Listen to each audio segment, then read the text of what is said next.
speak for Malaki Samoa.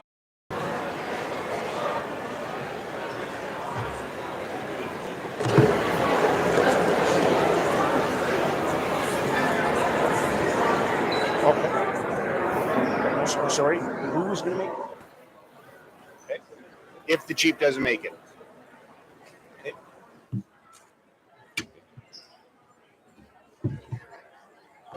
How long can we go? Okay. Okay. Chief and Council, Boksapo. We're waiting on you, Chief and Council. This is an incredible day today, and for some of you know this, and Nixie Sundance, where the Horn Society begin their year, and the white people, they have their own new year, January the 1st. But this is actually Tyler White's new year, the beginning of this year when he celebrates the health fair. So we're all here for the new year for Tyler White and the gang.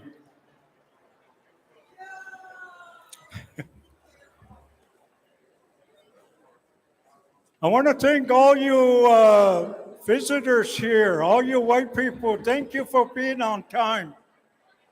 You guys are really, really good for time.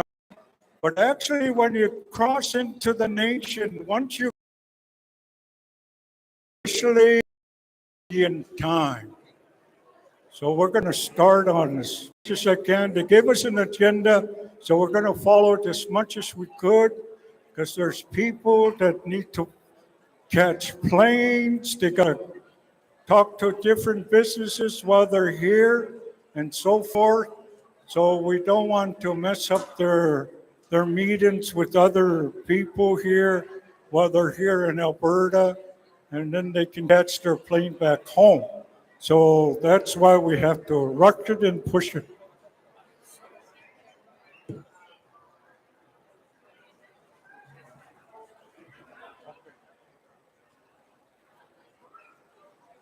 Okay, we're going to invite the members of the Siksika board, Buksapo. Help us out with the grand entry. Siksika board, you know who you are, Buksapo.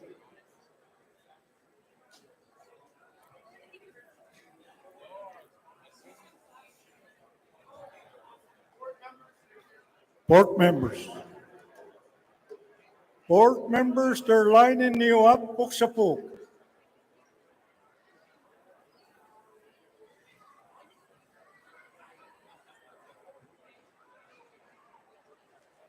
Any members of council here? Chief, I see Strader Crowfoot. Hello, Strader.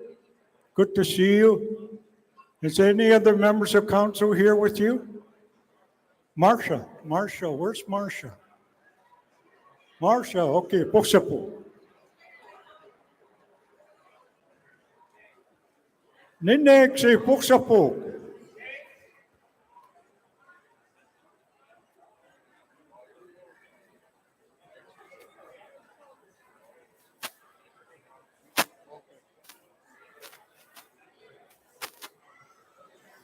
If you're a sponsor and you know you're a sponsor and you've been invited to the grand entry, come on in.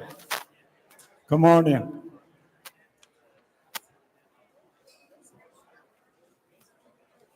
So when we get the go ahead, I'll do the introduction. Welcome everybody streaming, introduce you, introduce Telly, and then turn it over to you, okay? Okay, I'm just waiting for the go ahead on the... Once he gives us a high sign. Yeah.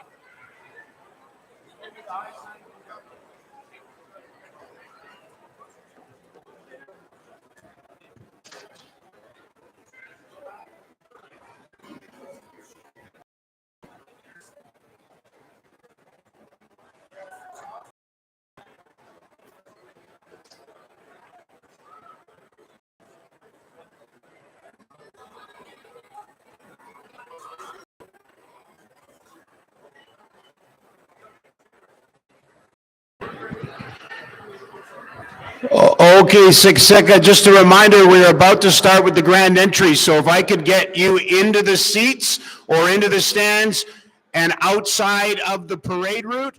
We do want to remind those participating in the parade that right in the center, we do have a little bit of a step, so please watch your step as we move over top of the electrical boards. At this time, we do ask everybody to move into their seats, into the stands, and clear the way for the parade.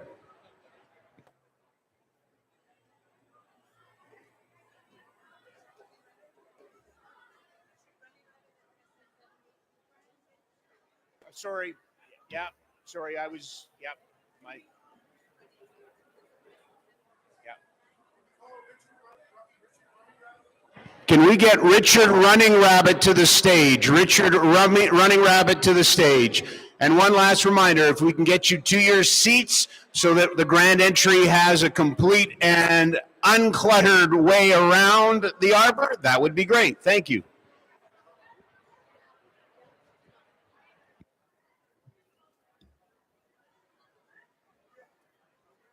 You ready? Ready? Here we go.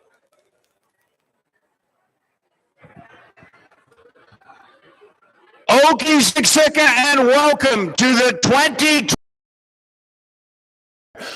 with our very Strasnitsky and George St. Pierre.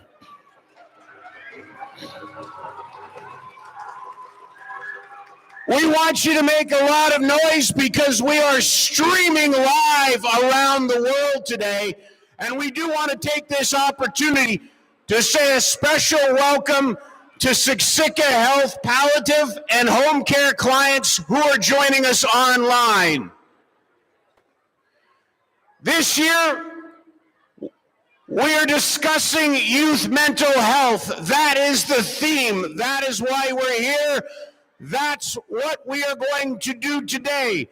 The most important thing is that you understand you are not alone, that you have friends, you have people who care. That is what we are here for. That's why we are gathered here, and we hope that everybody will embrace that message and take it home with them. Good morning. My name is Rob Kerr. I am your MC. Let me correct that. I am 1/3 of your MCs. I am very pleased to have join us providing our interpretation into Blackfoot in the traditional language.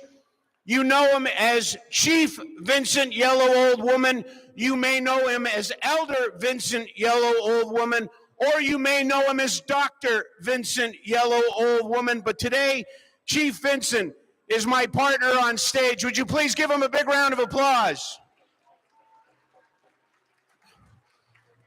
Also helping us, bringing the energy, bringing the noise, bringing the passion on the floor, Telly James. Telly, where are you?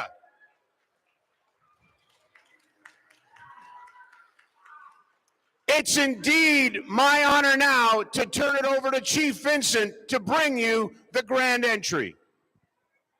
Thank you. Thank you. Let's give a big round of applause for Rob Kerr.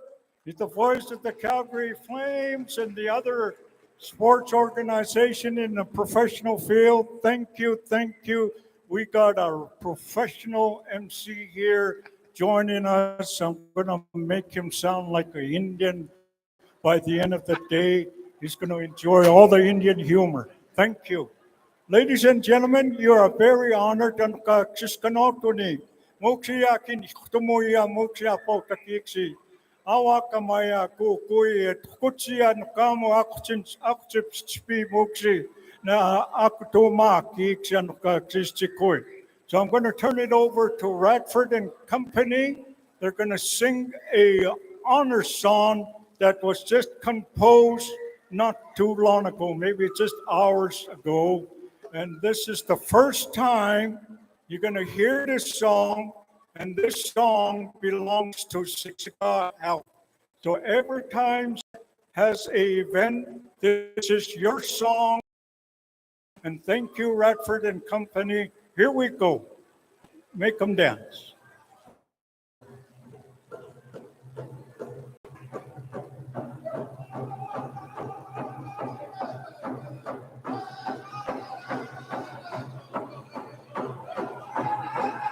All rise. And you all stand.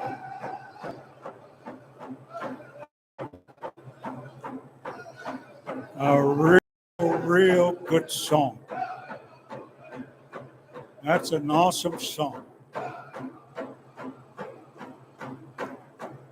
Bringing up the rear this year.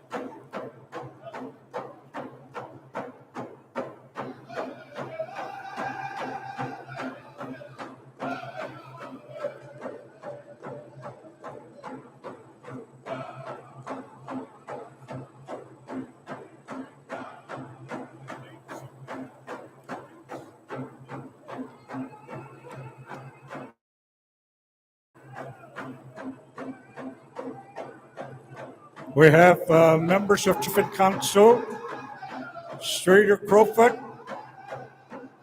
and also Marcia Wolf-Call. We got members of the Health Board helping us out in Grand Entry.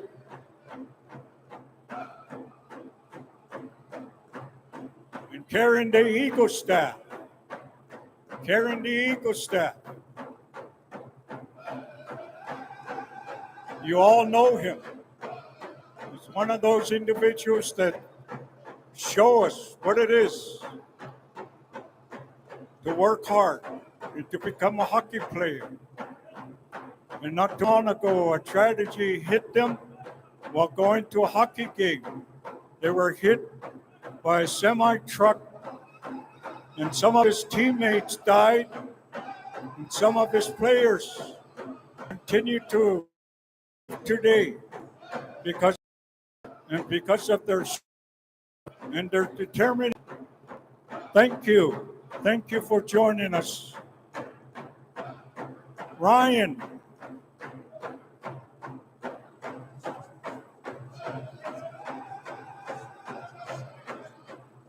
Ryan Strass, thank you for being here.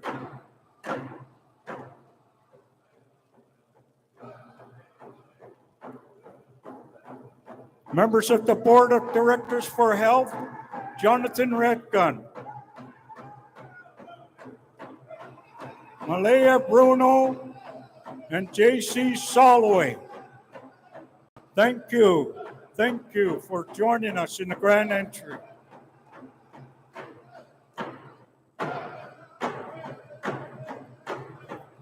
We have the board chairman, Marcia Wolf-Caller, and also with her and council on the board, Hector Winnipeg and Candace Caffro and Councillor Samuel Crowfoot.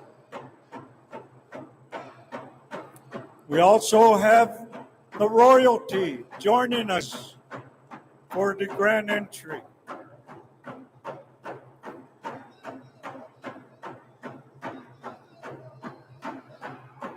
Some of the sponsors are Blackfoot Confederacy,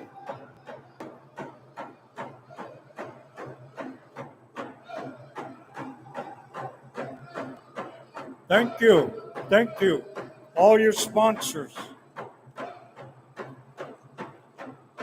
You want to read this? Sure do. Yeah.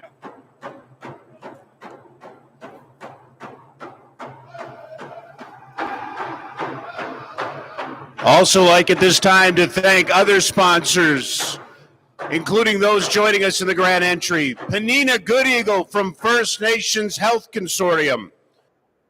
Mark Lack from LDI. Gerald Chabert from Miller Thompson. From Calgary Sports and Entertainment Corporation, representing the Calgary Hitmen, Amy Bontorin. Vice President of Retail.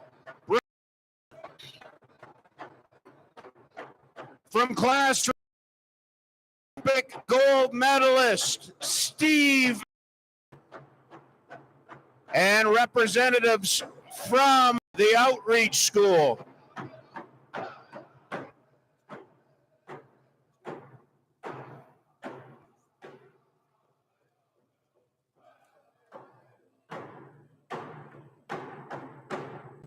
Thank you. Remain standing. many years ago, we had all across First Nations, we had our own flag song, and it's the staff song. And when they returned from battle, they always came back into the camp, lifting up the eagle staff. The eagle staff is our flag. Like to the Canadian people, it's what we have today, the Canadian flag. But for us First Nation, it's our eagle staff. And now we're going to render the flag song. Here we go.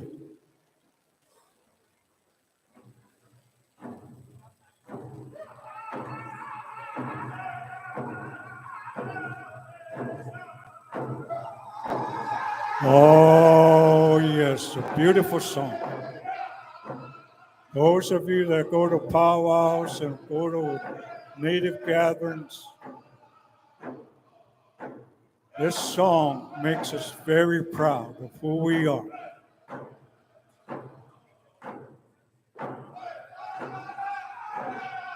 Oh, yes, powerful song. Flag song.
Oh, yes, a beautiful song.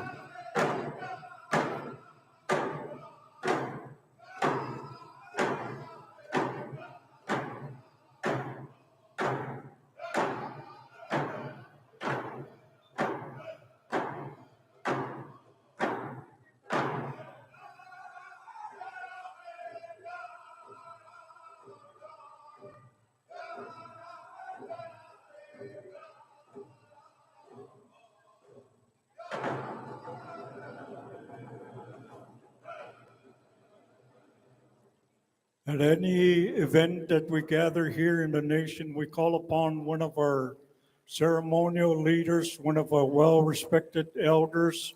I'm going to ask Clement Puksapo.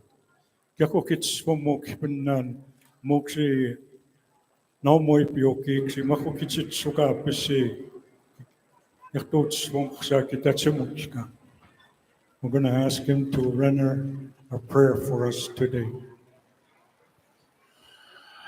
Okay, Siksika.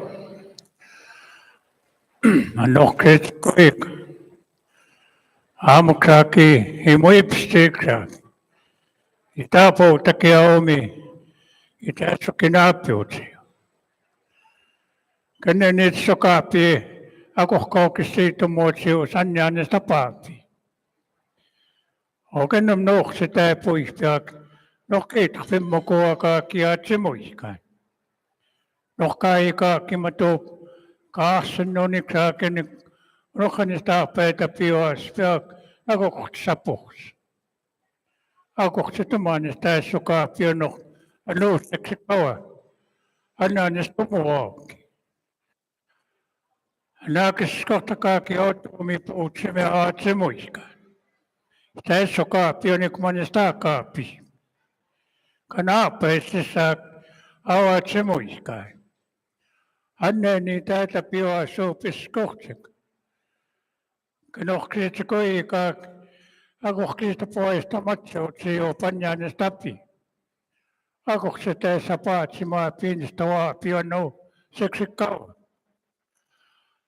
Anne niin tässä tipsakkia kiskohta. Kaahsan nonik. Aikahki mokia. Aikahki matoks niin päätäpis. Ahtais sokaap.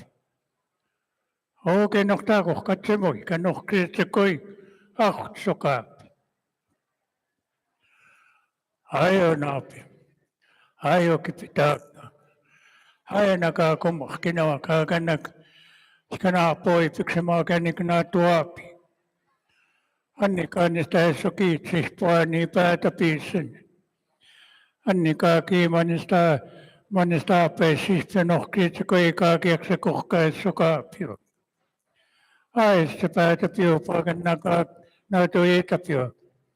Aikinokse peskahtuukin naanaa kiinno kiitse koika. Ais pumistaa taakennikaa nohkaa eikaakin ma tohpi naanaa kennik. Sapaatsemaa piikinistä vaan naksapaa pohkassanaan. Ankaanesta essokit siitä tuu niin päätä piis. Nahkaessa pokaa ei kaakema tohpinaan. Anika naksa pohpinaan. Hänen sukaa piimuksu kuik. Kiistä poistamat sannaan nokuutsenaan. Nessokuutsenaan. Kennik inistä vaapi päätä piis. Mohkaa kiatse muiskaa nääkii. Kohti puutuuksi pinnaankaan. Uhtaakaessa sokaa pihtiakenik sitä pohkaa pinnaankaan. Ais mummoisaakin ja sokpeippäänä kaaki oota piisi. Anaksää peitä piokaakin. Anakaa kummahkinoa kaakanakki pitääkin. Sakohkitaa peitä piokaakin. Oikeena kunnaisena kaaki juok. Anakisset samaanaka puukaavak. Anakaa sitä piokaakin. Ainoks pummokin naanaakin. Anohkaakin kriistukoik. Kenika koukoikaakin. Aikin pitää kiokaakin. Koukoikin tohtoo paatuhpaakin. Koakaa tummokin naanoo kunnan. Aksei tässä paakenik seippumaa piiskaanaapi. Hänen kanomianisesti tumsinekaakin itäpai. Ainoksi papokamistoutakin. Aispumstaakin kaak. Sahkon meitä piok. Ainakin se mitkitaa peitä piihtinään. Koistum. Akuksukaapio kaak. Kanomianistahkii tutat siikimskai. Koistumikaan. Tässä mä tohpinnaan kaak. Hänet se kaakii kanomianista pienimaatisesti. Sitä pohtuuksinnaan. Nakat siitä mohkuutsema tohpinnaan. Auki nokat piipuja kaaki, itskinä kaaki muutuukia. Kenä kaaki kiittokia kanatsumit. Aakohkat siitä on muttu seokaak. Aakohkat kiissokaapio kaak. Nohaakanesta pespiaakaak. Ajohsa puutu muissa on kaak. Seeppumaa seeppumiksimistä ainakin. Aamtskaaki matkpio annanesta paapikaaki. Aispumistaakin napi. Aio napi. Annakaaki johkuumistumiok. Annakin taupi tässäkin näkyy. Ainohki tuutse poitaakaaki. Ainohko tyitkä tumuusa utkuumistumsua. Kennakaaki itäistä kaapuakaa kannak heikin matkoimak. Matohkuakaaki. Kennu taksahkoi. Almanis soippumaa pistääkin. Nohko tuitskata muukinnaan. Kenne nohan saapoo. Uukamanaakin johsiskaak. Ja 'Kaamutaan eestä vatsamaan ahsaata piis. As always, there's a gift for the elder. Thank you, Rob. That was a powerful prayer, wonderful prayer. You can be seated. Now we're going to do the victory song. Stay put, Grand Entry people, the victory song.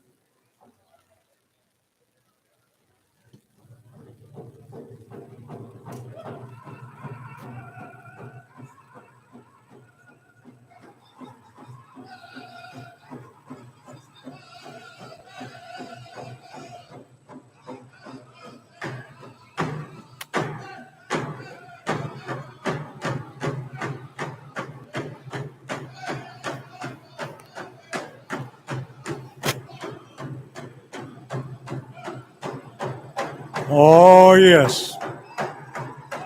Make them dance.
Siksika one more time for the Blackfoot Drummers.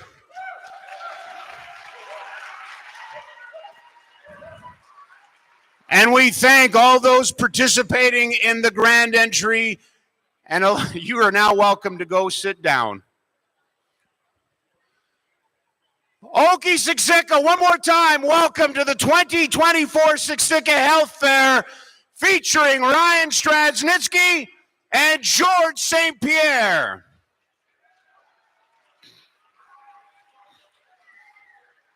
We say okie to all of those watching us live on the live stream as we go all around the world today.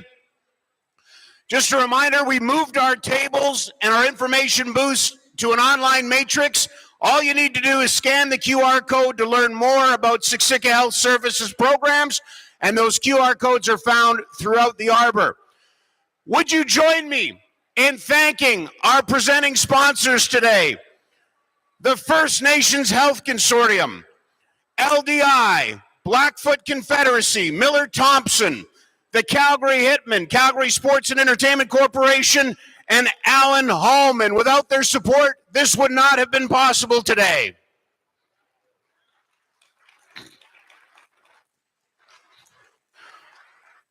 We are here to promote youth mental health and celebrate those who are working to make lives better.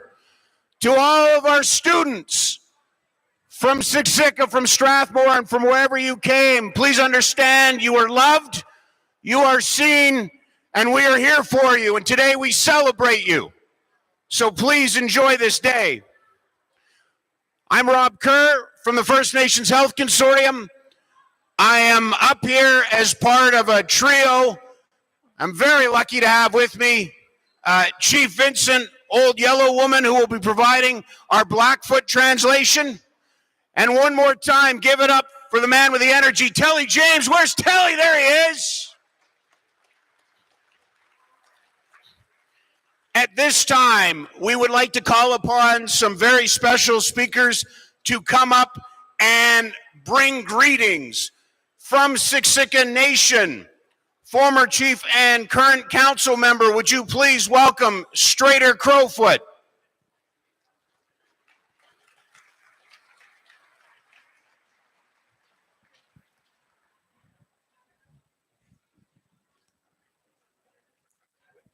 Marsha and Vicky, you guys can make your way up here.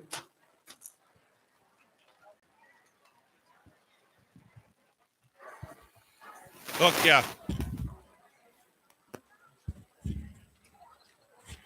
Bukya. On behalf of Chief and Council, welcome. Also, I want to thank Clement Leather for the prayer, and for all the guests and people that are here, the elders that are here. Welcome. It's really good to be here for this this health conference, and to see all the people here, especially the students. And grateful for everybody that came here today. And just want to wish you all the best. And thank you for coming. Again, on behalf of Chief and Council, thank you. Thank you, Chief Crowfoot. Would you please welcome Councillor Marsha Wolfcaller from Siksika Health Services. She is the board chair.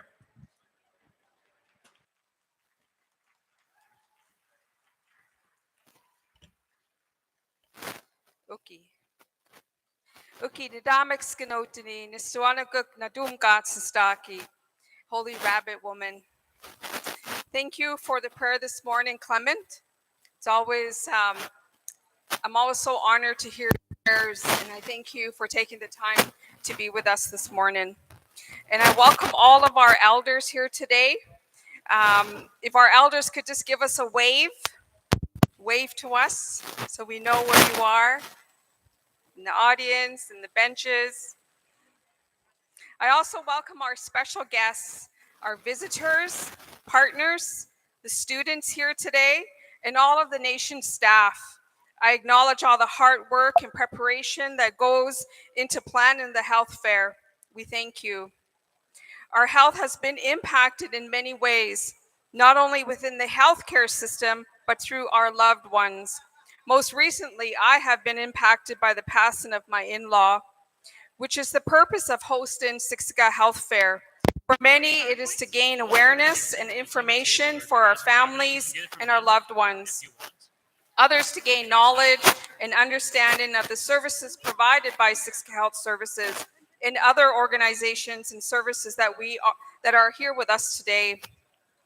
For me, the fair is important because it can save a life. Receiving critical information that may someday not have known about it. It is important to point out that I've seen and witnessed hard work and dedication of our health staff, which often goes unnoticed. As part of the fair, we have many special guests and visitors that come help bring awareness and excitement. We welcome our guests here this year, and I know many are looking forward to seeing their presentations. Lastly, I hope you all receive what you have come for, and most importantly, spend time with our health staff and our visiting booths here. On behalf of our board members, I'd like for them to please stand so they can be acknowledged. Jonathan Redgun, wave. Butch Francis Wolflake, I'm not sure if he's here. JC Solway. Malaya Bruno.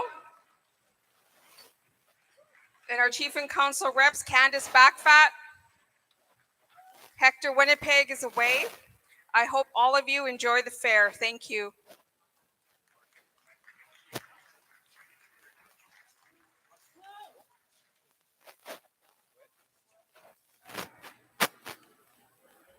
At this time, we would like to introduce the busiest human being in the history of busy. Would you please welcome Vicky Yellow, Old Woman, co-chair of the 2024 Siksika Health Fair. Thank you, Rob. Good morning, everyone, and welcome to our health fair. Clement, I would like to thank you for the prayer, and Bradford, I'm not sure where you boys went, or young men, I should say. Such a beautiful honor song you've given to Siksika Health today. Thank you for that, and we're very appreciative of it. For those of you who may not have heard, Radford just composed that song and has given it to Siksika Health. So thank you very much for that. I did write a few notes, and I never remember to welcome everybody, but I do want to welcome our elders and our disabilities for being here. Welcome our royalty, our chief and council. Thank you, Scooter. And Marcia, Candace, I'm not sure who else is here, but thank you for being here. And thank you. Can you hear me now? Thank you. Much more comfortable than speaking into that little thing. So I would like to say a big welcome to our new board. And this is your first event for Siksika Health. And they were just appointed about a month ago, I think. And so welcome, our board. And our schools, we have approximately 350 of our students from the schools here today on the nation. And we have another 50 or so from Strathmore schools. So welcome. I'll try it and then I'll look to our over school children. We want to welcome our guests and our partners, our sponsors. Thank you so much for your sponsorship. Without your sponsorship, this event would not be possible. We want to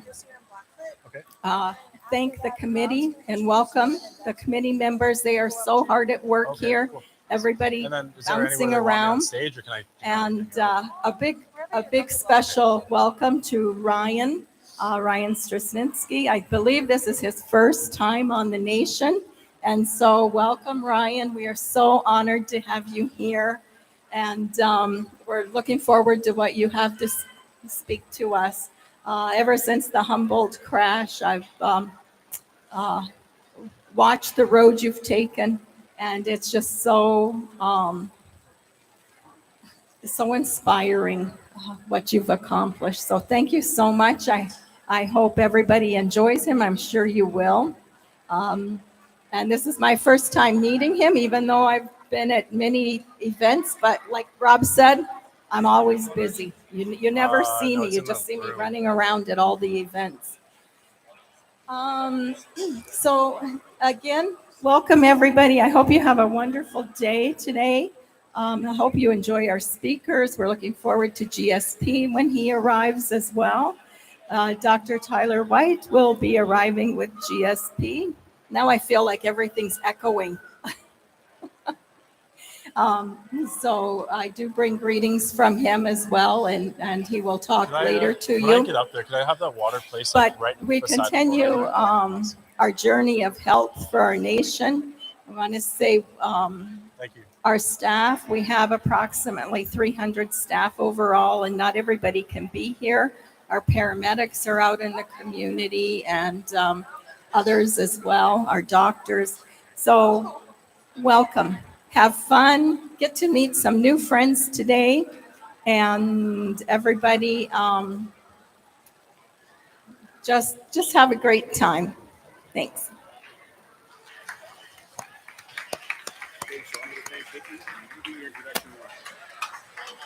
How about another round of applause for Vicky Yellow, Old Woman, co-chair of the 2024 Siksika Health Fair. All right. Are you ready for the one and only? Before we start, this is a full house today. And not too often do you see a full house here at the Arbor. So those of you sitting on the bleachers, move closer so we can have room for those people that always come late. Ladies and gentlemen, it's my honor and with great pleasure this morning, ano kamo no here. Aksisip sachi muti kubusin no nixi kisubusin no nix gaxis kinamatsa exi. Ano ka aksis kanoto ne. Kuno kama makipoksa si Ryan poksa po. Come. Our first special guest speaker was content to chase his hockey dream until his life changed forever in April of 2018. As a member of the Humboldt Broncos, he was thrust into a situation that no one could have imagined or been prepared for. Over the past 6 years, Ryan Strasnitsky has lived his life publicly. His rehab and his recovery has been front and center for all of us. His strength, desire, and passion for life has been there for everyone to see. But it's his leadership, his advocacy, and his service to those in similar situations which makes him stand out. What is so remarkable is that he approaches every day with humility and a desire to be of service. Siksika, please draw your attention to the screens on either side of the stage for a very special video.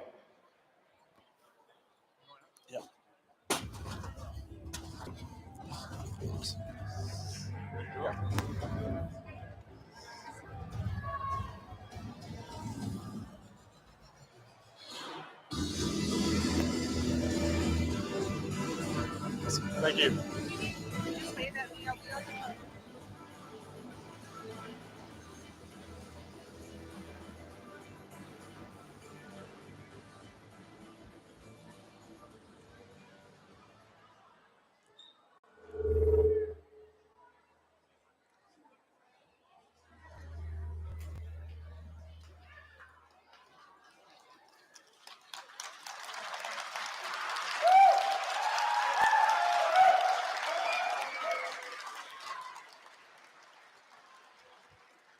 Awesome. Thank you. Can everyone hear me all right? Awesome. So my name is Ryan Strasnitsky. I'm a former Humboldt Bronco, founder of the Stras Strong Foundation, and a hopeful Paralympian in the future. And today I'm here to share a little bit about my story, some of the challenges and adversity that I faced this far, and how I had to develop the right mindset to help me overcome each and every one of those obstacles. Now, anyone here can apply the same principle.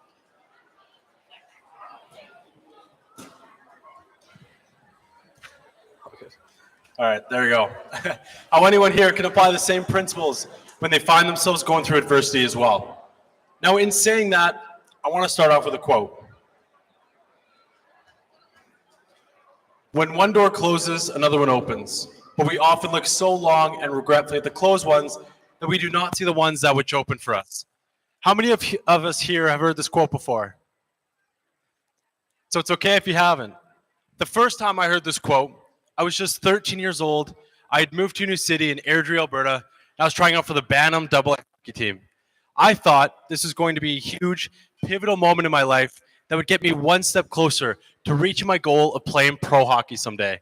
I remember showing up to the rink on the first day of tryouts, not recognizing any faces, not really recognizing my environment, feeling a bit nervous and isolated, but going in with the mindset that if I could work hard enough and make this team, all my problems would disappear. So we do our first ice time. I remember sitting in the dressing room afterwards, looking around at all the other players, thinking, wow, these guys are way better than I am. I'm going to have to step it up if I'm going to make this team. And as I started untying my skates, the coach came in and called me and 4 other players out to his office. I was in the back of the line. Now, as the first player went in, he ended up getting cut from the team, which means he's released. He's not trying out anymore. Second player got cut. Third player got cut. Fourth player got cut. I'm up next. Now, if I'm any good at patterns, I realize I'm about to get cut. So I go into the office and the coach introduces himself. Hey, Ryan, nice to meet you. So we just want to say you did awesome out there. We love the way you skate, the way you play. We think you could be a great asset to this team and help us win. Instantly, I was sort of speechless. I mean, this isn't something you normally hear after only your first ice time. So I shook his hand and left his office before he could change his mind. I went home that night. I celebrated with my parents, but I knew I had many more rounds of tryouts to go. So ice time after ice time, I continued to hear this positive reinforcement from the coaching staff. Good job out there, Straz. Love what we're seeing. Keep it up. Now, this continued until final cut day. Now, for those of you that are or were athletes or even have kids going through this process, you'll understand how nerve-wracking but exciting final cut day is, right? The do or die day. You either make the team or you don't. After our final ice time, we were all lined up outside the coach's office, and I was in the back of the line. Now, as I watch players go in and either make the team or get cut, I'm thinking to myself, what number am I going to be? Am I going to be on the power play, penalty kill? What sort of opportunities are going to come from this? And as I'm watching this line shrink, I see one defenseman make it. Another one, 4 spots taken, 2 spots left, 3 to the person in front of me and the person behind me. Really, I sized myself up to see who my teammate's going to be. I remember turning around, looking up at this player, instant fear shot down my back. I mean, this kid was scary looking. I thought, thank God he's going to be on. I looked at in front of me at the other player. I thought, better luck next year. Work harder next time. It was then his turn to go in to speak to the coaches. The door closed, and I'm waiting, and I'm waiting, I'm waiting. Just then the door handle turns, opens, and he steps out, and he has a blank expression to his face. When all of a sudden, he goes to hang out with every other person that made the team that year. Now, maybe some of you can relate to this feeling of your heart and your stomach sort of dropping. That feeling where you know something just isn't quite right is exactly what I felt. I went into the coach's office. I sat down, and he goes, hey, Straz, you had a good tryout, but unfortunately, we're not going to take you this year. He continued to talk, but I failed to listen as I was too busy holding back tears of anger, frustration, and sadness. I then shook his hand, left his office, put the hockey bag over my shoulder, and looked at every other person that made the team that year. I then had to go to the parking lot to tell my dad the news. It was a quiet ride home. As soon as we got home and I went to air out my hockey gear, my dad recalls an elbow pad, a shin pad, and a helmet go flying right past his head onto the road. I was so angry, I was done with hockey. Eventually, he calmed me down, and he goes, look, son, when one door closes, another one opens. At the time, I thought, thanks, Dad, for your old man wisdom. I don't need to hear this right now. And I went up to my room, and I pouted. So the next few days, I started to sink into what is called the fixed mindset. Familiar with the term fixed versus growth mindset, I'll quickly explain. Those with a fixed mindset believe that whatever you're born with, skills, talents, put into them. An example of this would be after I got cut, I lacked passion for the game, I lacked motivation. I thought there was no way I could reach my goal now. And it sucked, right? It weighed on me. Something needed to change. So I asked myself the question, how? How can I keep my dream alive? How can I get better both on and off the ice? Where's this open door and how do I find it? This was the start of the development of the growth mindset. Now, what this entailed me doing as a 13-year-old in my era does, heavy research on YouTube, looking what all the best players in the world were doing, right? Sidney Crosby, John as I watched these reels, what they were doing, the skills that they were doing on the ice, I tried my very best to implement them.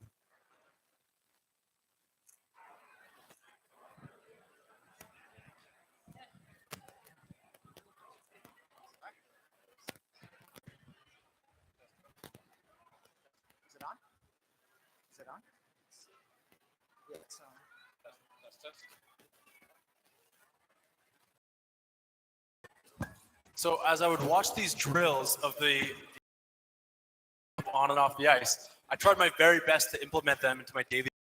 I would go to the gym and do the hockey workout, right? All lower body. I would go on the ice and work on the skills that I sucked at in order to improve.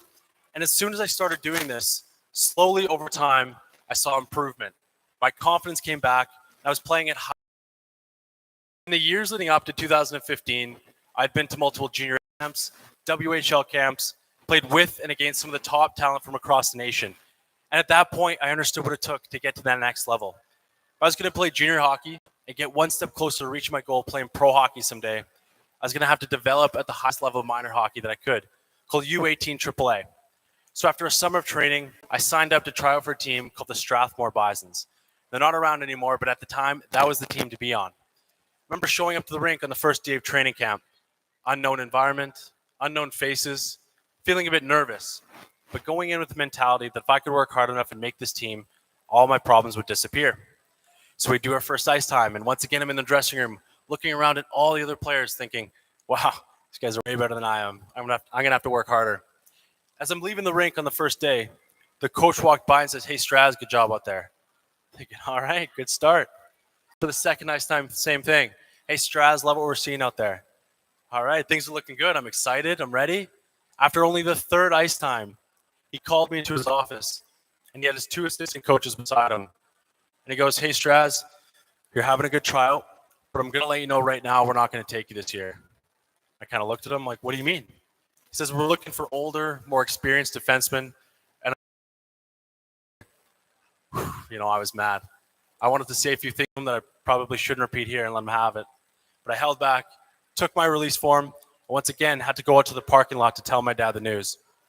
Another long car home where all I could do was sit with my thoughts, thinking a million miles an hour where this next open door might be. My last resort was to call the president of the league and beg for a second chance to see if any other team's looking for defensemen. And he gets back to me a day later and he goes, "Hey, Ryan, the Leduc Oil Kings are looking for defensemen. Do you want to take this opportunity?" Without hesitation, I said yes. He said, "All right, here's the catch. You have a one-day tryout. If you make it, congrats, but if you don't, I'm sorry, I can't help you." All right, I got nothing to lose. The next day after school, I pack up my bags and I go up north with my dad, going through this long, annoying trial process one more time. Right? Unknown environment, unknown faces, feeling a bit nervous, but going in with the mentality that I'm not going to give these coaches a reason to cut me. I left everything out on the ice that day. And on my way to the dressing room afterwards, the coaches pulled me aside and they go, "Hey, Ryan, good job out there, but give us a few days. We have some decisions to make. We're going to let you know if you made the team or not." Thinking, great, right? After all this work that I put in, I still have no idea if it's paid off. So day one goes by, I hear nothing. Day two, still nothing. Day three starts, make it all the way to the lunch bell at school. Don't hear anything. I'm in a bit of a mood and I figure, I know what'll solve this, some Subway. So I treat myself to a couple footlongs, demolish the first one, getting ready to get into the second one. And I get a text from my phone. It's from the coach. "Congratulations, Ryan, you've made the team. You're moving in with a teammate this weekend." Thinking, yes, all right. 16 years old, moving away from home, no adults, no rules, it's going to be sick. And the first 2 days were awesome. But after a week and a half, I remember calling my dad, sobbing. "Dad, I don't know if I can do this." He goes, "Well, what do you mean?" "The schedule's too hard. I feel like I don't fit in. I feel like I'm falling behind. And worst of all, I have to be an Edmonton Oilers fan when I'm up here." And he goes, "Look, son, I get it. But this is what it takes. If you want to make it to the next level, you're going to have to embrace these uncomfortable times. But no matter what, continue to show up. Whether you have a good day or a bad day, you got to show up. That's half the battle." So I said, "All right, Dad, I took your old man wisdom once. I'm going to take it again." I hung up the phone, and that was the last conversation we had about that. From that point forward, whether I had a good day or a bad day, I had to muster up the courage to at least persevere through the uncomfortable times in order to improve. And the more I started doing this, the more improvement I saw, right? I started to get my confidence back. I was playing more minutes. That entire season, I learned a lot, both as an individual, as an athlete. Now, fast forward to my 17-year-old season, the year after, I decided I'm going to go back to Leduc for one more year, right? They gave me a second chance. I want to try and leave a lasting impact. I moved in with my...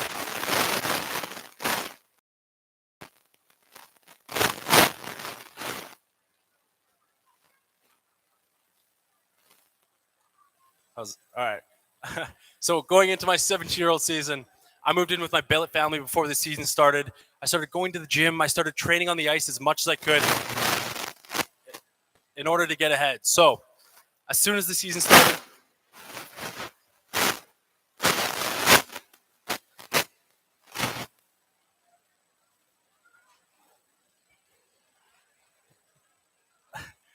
All right, I think we're good. As soon as the season started, I was playing lots of minutes. I was performing well, and I was starting to gain attraction from junior A clubs from around the nation. This cycle of continuously training to try to get better eventually slowed down the closer I got to playoffs. Right, I wanted to win. That's the best feeling in the world. So we got geared up to play. We started by playing round one against a team in Edmonton, and we beat them. Round two, we won again. Round three, we're in the North Final against a team we hadn't beat all year, called the Sherwood Park Kings. Our team must have clicked because we swept them. They didn't get a single win against us. Now our team is off to the finals against the team that caught me when I was 16 years old, the Strathmore Bisons. I remember getting texts, phone calls, and messages from friends I had on that team. We're going to kick your ass. You guys suck. Thanks for the easy win. Things like that. Now, maybe some of you have seen the Michael Jordan documentary on Netflix called The Last Dance, where he's doing an interview. He mentions taking something personally, sort of flipping a switch and leading his team to a championship. Well, that's exactly what I felt. I took that personally. So we played game one, and we won. Game two, we won again. Game three, we're in their home barn, and a barn's a hockey rink if you don't know.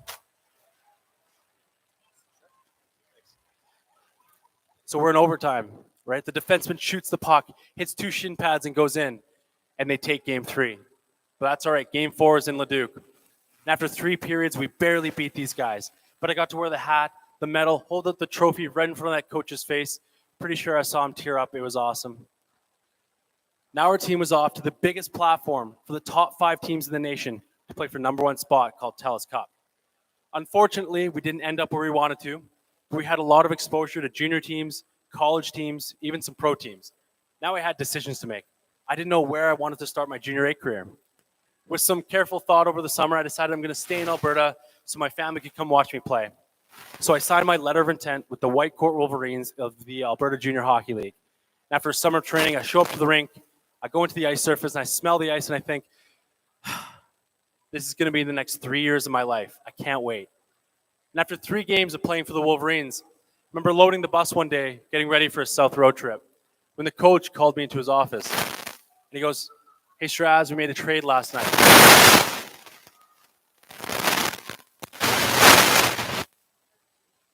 And he goes, "You're going to Saskatchewan." And I crossed my fingers and my eyes lit up and I thought, don't be Larange, don't be Flin Flon. And yes, those are real towns with real teams, I swear. And he says, "You're going to Humboldt." So throughout my entire hockey career, I never ended up where I wanted to. It seemed like I always had to take the path less traveled. If I was going to succeed in any given environment. This is what ultimately led me to the start of my junior A career in Humboldt. Now, for those of you that have never been out to Saskatchewan before, let me quickly illustrate what my first experience was like. I remember crossing the border between Alberta and Saskatchewan. From then on, seeing nothing but valleys and valleys of grass. Every radio station was playing country music. I felt like I was going crazy. But after 6 hours, I finally made it to Humboldt. I remember driving down one of the 2 main roads it had. On the left, there was a strip mall, a hotel, Tim Hortons, and just off in the distance, you could see the giant hockey rink past the high school. So I pull into the parking lot. I go through the players' entrance. But before going downstairs to meet everyone, I went up top, looked at the ice surface, the stands, the Jumbotron, and just imagined a Friday night where the entire town rallies for the Broncos to win. I was excited and I was eager to play. I then went down to the dressing room, met some of the coaches, trainers, and some of my teammates.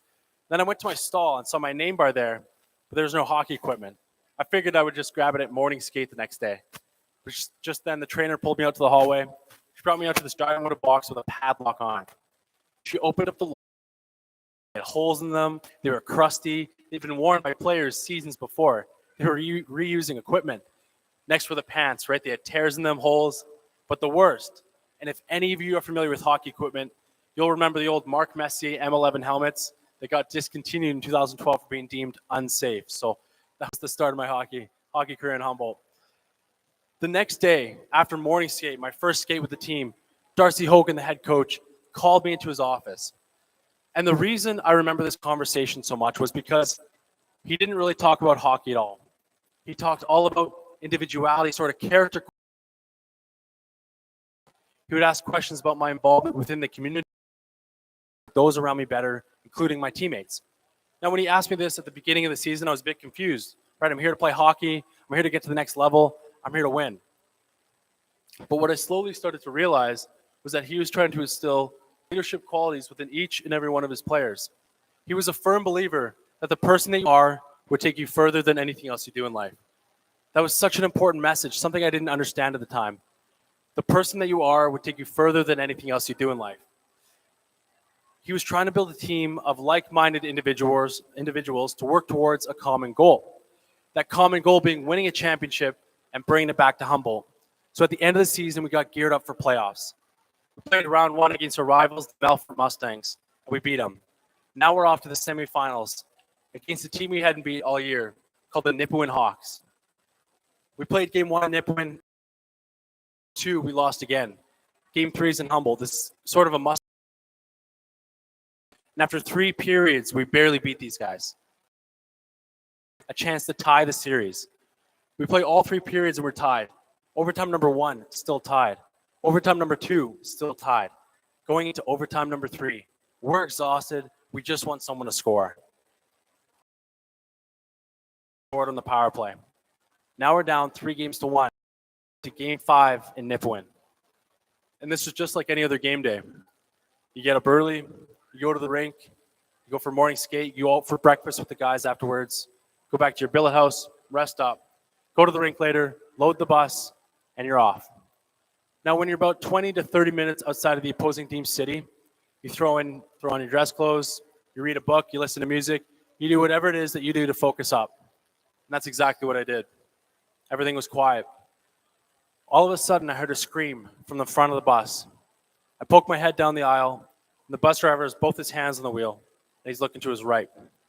Within an instant, I see a semi-truck coming our way, and just like that, everything's black. Now, I don't know how much long after I woke up, but I remember looking at all the mayhem and debris in front of me. My first instinct was just to get up. And I go to move, and I'm stuck. I go to move again, and I'm still stuck. I'm thinking, I got to move whatever it is that's holding me down. I look out in front of me, and there's nothing there. It's just my legs. My next instinct is to yell for help. With the injuries that I sustained to my body and head, I couldn't do that either. So at this point, at 18 years old, I'm going in and out of consciousness, wondering if these are going to be my last moments on this earth. I'm terrified. I don't know what to think. Eventually, paramedics arrived, ambulance, and taken to the nearest hospital in Tisdale, where I woke up standing over me saying, "Sir, please don't move. We think you sustained an injury to your back. We're going to have to airlift you to the University of Saskatchewan Hospital to assess the damages." So I got taken in a STARS ambulance helicopter, flown to the University of Saskatchewan Hospital, taken through a bunch of tests, placed in an emergency room where I was told that I would have spinal cord surgery the following day. The next day, following that surgery, I'm not sure how much long after I woke up, but I remember seeing friends, families, and visitors coming in and out of my room, giving me words of encouragement. I then remember the doctors coming in, telling me that I had a less than 2% chance of ever walking again. I was devastated. I just went from being an elite athlete on my way to hopefully play pro hockey to now being told I might never walk again. I didn't know what to think. I was bedridden. I felt defenseless. I was stuck with my thoughts. As the days went on and my body slowly started to recover, I had to find a way out of this. I thought, what's next? How do I make it out of this? What's something that has always gotten me through the hard times in the past? Well, that was my mindset and work ethic. But Ryan, how can you apply that to this situation here? Well, I can do what I've always done. I got to set goals for myself. I got to try and reach them. So I made a promise that when I was healthy enough, I was going to get into physiotherapy to regain the hope of maybe walking again someday. I was going to get back into sport because it taught me so many valuable life lessons that I cherish with me today. And any other goal I set for myself, I know that with the right work ethic and mindset, I can make it happen. So during this thought process of setting goals for myself, I thought about another thing. What's going to stop me from giving up? What's going to get me out of bed every day? What's going to give me an extra rep in the gym?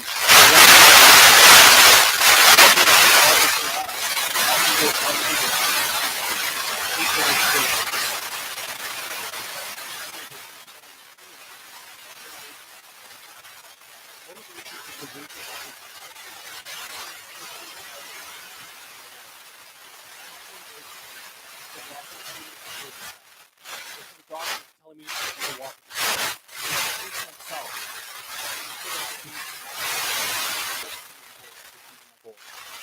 When things got tough, I would repeat that to myself. When the hardest situation around me, I'm more likely to achieve my goal. Now, before I could get into physical therapy, I had to learn some of the most basic tasks of living with a spinal cord injury. Being still in my hospital bed, I would have multiple PTs or physical therapists coming in, teaching me tasks that I would need to learn in order to become independent. Some of these tasks included going to the bathroom, changing myself, transferring to various platforms, but more importantly, how to use a wheelchair. I remember the first time they sat me at the edge of the hallway in one of those hospital chairs, and the instructions I got were just to go in a straight line. I remember going everywhere but straight and crashing into every wall along the way. After a variety of swear words and multiple failed attempts, I eventually became efficient enough at all of these mundane tasks that I finally got the green light to do my first ever physiotherapy appointment. I was motivated, I was determined. I'm like, all right, here's step one, let's go. I sat on the edge of a hospital bed, and they held out this object in front of me, and the instructions I got were just to touch it. I thought, easy enough, I can do this in my sleep. So they hold out the object, and I go to reach, and I miss. Go to reach again, and I fall over. I fall over, and I miss, and I miss, and I miss, getting angrier with each failed attempt. That entire session, I never touched that object. I remember being so angry with myself. Why can't I do this? This is so easy. I remember being in that hospital bed, thinking about it, just rerunning it, right? Thinking I'm more motivated and determined than ever to punch that stupid object tomorrow. So the next day I set up at the edge of the bed. I'm staring down at this object, right? And I go to reach and I miss.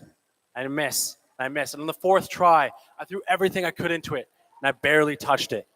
They said, all right, Ryan, good job. Let's move on. I said, no, move it further. They kind of looked at me and they thought, okay. So they moved it a bit further. Miss, miss, miss, touch. Further, miss, miss, touch. Further, further, further. I continued pushing myself outside my comfort zone until it was physically impossible to touch this object.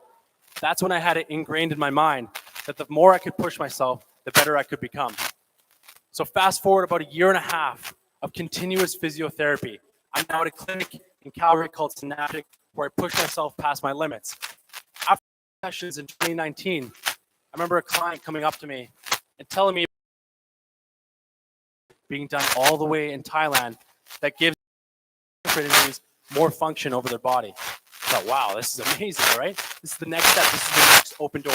I'm going to take advantage of this opportunity. The only catch was that it required a ton of fundraising, and I had to go live in Thailand for the next month and a half. But thanks to the community and the support and the sacrifice, I was able to go in November of 2019 with my dad all the way to Thailand. We finally landed in Thailand after about a day's worth of traveling. About 2 a.m., we get to the facility. I woke up with the doctors standing around my bed. We prepped for surgery that night. I'm a bit nervous. I don't know what to expect. They kind of walked me through what this would entail. It's about a 4-hour surgery where they implant an electrode in my lower back on the T10 vertebrae that sends electrical currents through my back over the break and allows me to move muscles below my injury. I thought, this doesn't sound real, but I'm going to take a shot. So that night, I go through the surgery. I go to bed that night. I wake up the next day to workers standing around my bed, and one of them has an iPad. And he approaches the bed, and he goes, are you ready? Ready for what? And he tapped a button on the iPad, and my knee shot up towards my chest. I was speechless. I mean, this is the first time my leg moved like that in a year and a half. And all I could think was, whoa. But right then and there, I knew that with the flooded emotions that I had, that the real work starts now. So in these next couple clips, you get to see sort of the first movements that I did in my bed with the epidural stimulation device.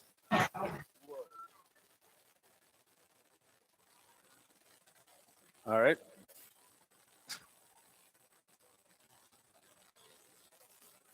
All right, here's the first exercise. What they had me do here is to try to move my knee towards my chest, and then afterwards try to hyperextend my leg so it goes flat out.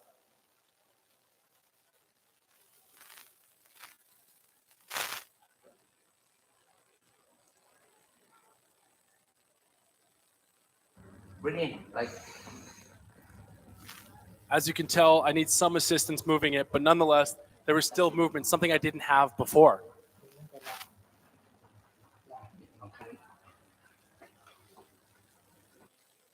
This next exercise, I'm now sitting on the edge of the bed, and the instruction I got were just to focus on a kicking motion while flexing my ankle up and down.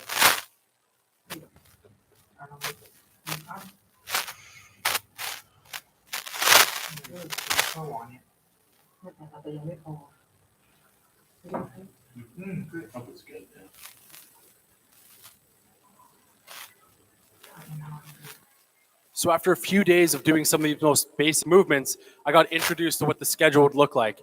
It was 6 days a week, Monday to Saturday, of 4 hours of programming with this stimulation device, followed by 1 hour physio session every day. I remember being about 5:30, 6 o'clock every night. I'm exhausted. I would just watch that 70 show with my dad and go to bed. But I had Sundays off, and I thought, while I'm here, it's important to enjoy the process. If I'm so fixated on the outcome, I'm going to fail to see and enjoy the other sides of Thailand and enjoy the process. So on one of the Sundays I had off, I think some of you may have seen it, I got to enjoy the interactive zoo, something that we don't really have here in Canada. So got to hang out with some animals, sort of relax, reflect, and take a break before coming back even stronger. One of the other fun things that I got to do was feed giraffes.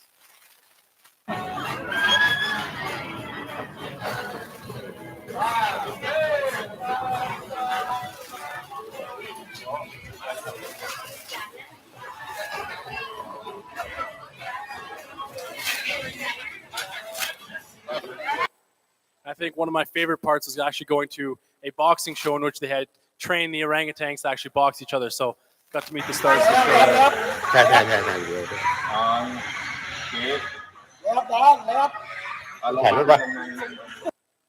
So I'm grateful for my time in Thailand. But after a month and a half, it was finally time to come back to Calgary and truly put this epidural stimulation device to work.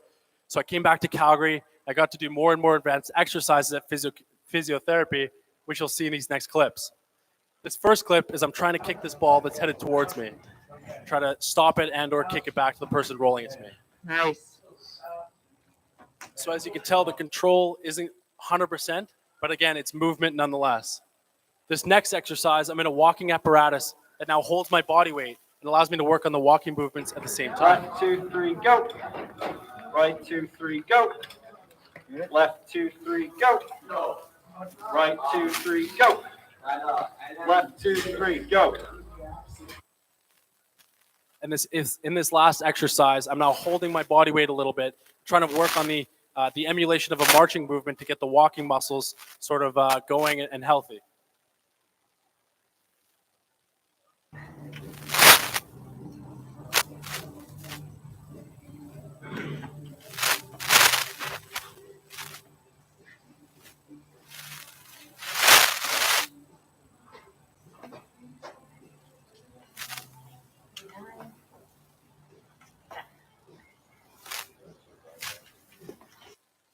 So physiotherapy is great, but at the end of the day, I'm an athlete, right? I got to get back in a sport.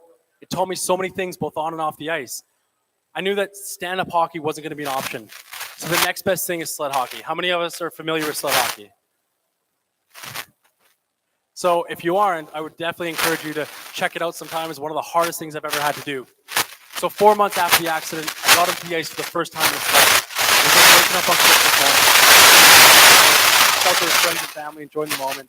I thought, I'll take this. Maybe I can take it to Canada. Maybe I can be a Paralympian. Maybe. So I knew that in order to do that, I was going to have to start putting in the work. So then I started training at Waynesburg, which is sort of an insight into some of these exercises that I do that the trainers help me adapt to.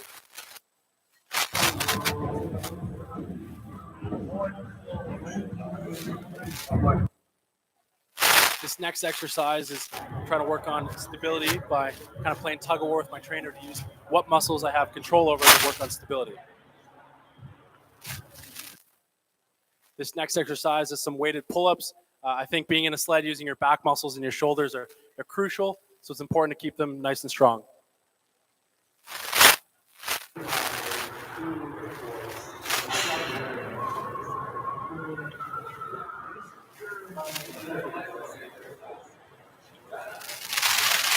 Nice, Josh.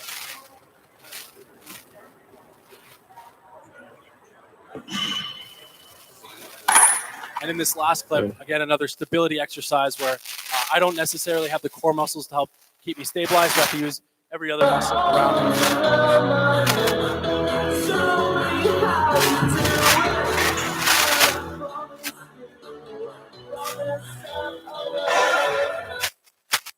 As I continued to put in the work, I started playing at higher and higher levels. I played on the provincial program for a couple years. I got invited to development camps, national team camps, and in the midst of all this, I got to do the platform. I got to showcase what sled hockey was all about, what it meant to me. And thanks to one of my sponsors, Bauer, I was able to create a video as to what sled hockey is, how we can help grow the sport, and allow others to feel included and try to reach their goals as well. This clip is a bit of a snippet of what the entirety of the video had to entail. Sled hockey is just hockey, but played in a different style. There's same amount of players, same rules. The only difference is you can't really trip someone that's already sitting. So once you understand how aggressive and hard the sport is, how fun it can be, I think then they'll start having an appreciation for it. That's how we can grow the game. And part of my goal, aside from rehab and trying to crack a Paralympic team, is to grow the sport as well. But as soon as you get into the sled hockey community, everyone has their own story. There's amputees, there's paras, there's people with CPs, cerebral palsy, and for them to be all on the ice in the same arena, playing the same game, being all equal out there. The only disability you can have is bad attitude. We didn't know much about sled hockey before, and then we started learning so much more about it. And as soon as Ryan got on that ice, the smile was like he was reborn again. And that's one of the most eye-opening things, is that nobody's complaining. Again, everyone's just smiling, having fun, playing the sport they love. It's difficult to get into sled hockey. It's one of the hardest things because even after my accident, I had no idea where to start. I was lucky enough to have my coach and mentor, Chris Cedarstrand, who played on the national team, live around where I live. And he, was helpful right away from the start. He ordered a sled from, across the country, which he had to kind of eyeball to measure. We got him out there, I think it was about 4 or 5 months post-accident. Like, it was something that was, just insane. For me, and I know for Ryan, having sports is such a huge, has a huge impact on your recovery and your mental health. He's been able to just overcome so much and push so many boundaries in sports and life that he's really embraced that. And like I said, he's turned something that was horrible, into just a footnote in his story of life now. I think hockey teaches you every life lesson available. It's about perseverance, leadership qualities, how you interact with your teammates, how strong your willpower is, things you can sort of apply to regular life and outside of hockey, school, work, whatever it is, you can apply those qualities that you learn from hockey and being a good person in the community as well. Learning to handle yourself professionally at a young age, learning how to handle adversity, how to not get in your own head when you're down a couple goals. It's just about teaching you those life lessons that'll get carried on through generations, passing it down. Without sport, I wouldn't be the person I am today. And I'm really grateful that I got to play for 18 years, and I'm really excited that I got to play sled hockey for the next, however many years. And it's just about having fun. And if you can have fun at the end of the day, then that's what sport's all about.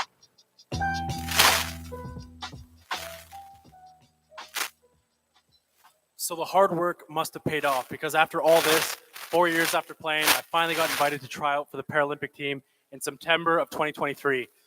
I was excited. I was nervous.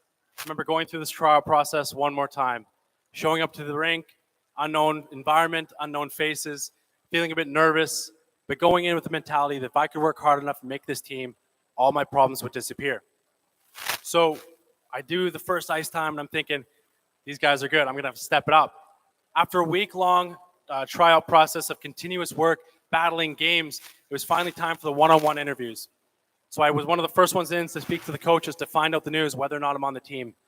And they go, hey, Ryan, we like that you're working hard out there, but we're going to let you know right now you're not a part of our plans for the next quarter, for the next Paralympics.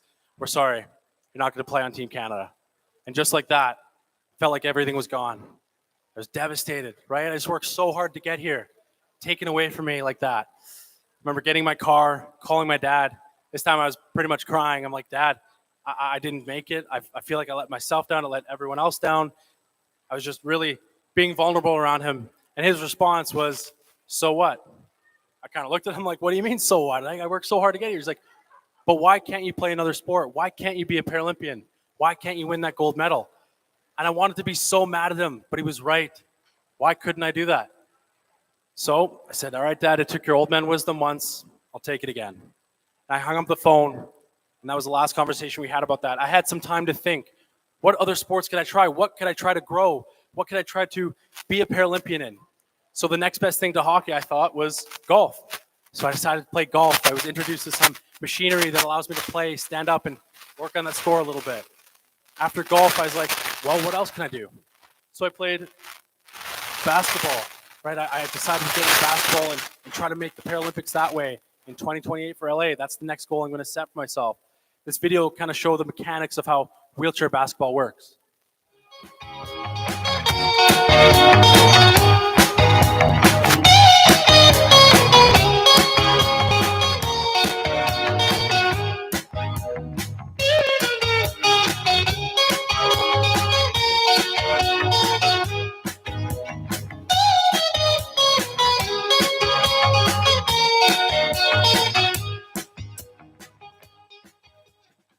And if you didn't think that was enough, I decided to get into skiing as well. So this was taken in Jasper, I think a couple months ago.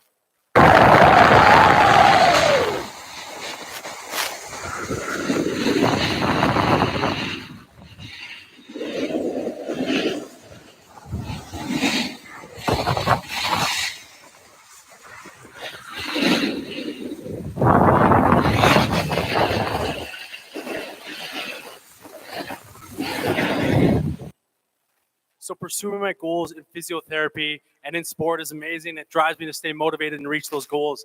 But one of the more important lessons I learned was that it was just as important to take care of my mental health as well. I knew that by doing so, this would help facilitate that growth mindset. If you don't take care of your mental health, your physical health won't follow. And thanks to another one of my sponsors, Adidas, I was able to create a video to showcase what mental health means to me, how I implement the right tools to reach those goals, and hopefully be a gold medalist someday. Throughout my entire hockey career, mental health wasn't really a thing. I mean, when you're growing up to be a hockey player, right, you're supposed to be tough, physically strong, mentally tough as well. And mental health to me means taking care of both your mind and your body. I think they work hand in hand together. If you can't take care of your mental health, your physical health will follow.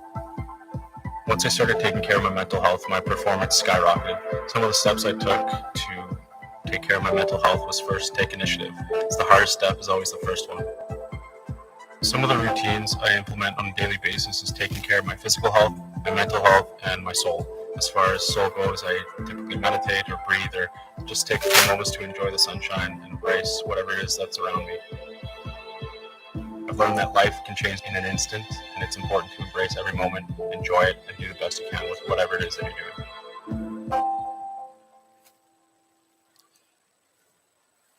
One of the things that always continued to resonate with me from my time in Humboldt was how to be a good community leader and help those around you. So with that in mind, and this new journey that I was on, I decided to start the Straz Strong Foundation in order to give back those living with both mental and physical disabilities a better quality of life through adaptive sport and rehabilitation funding.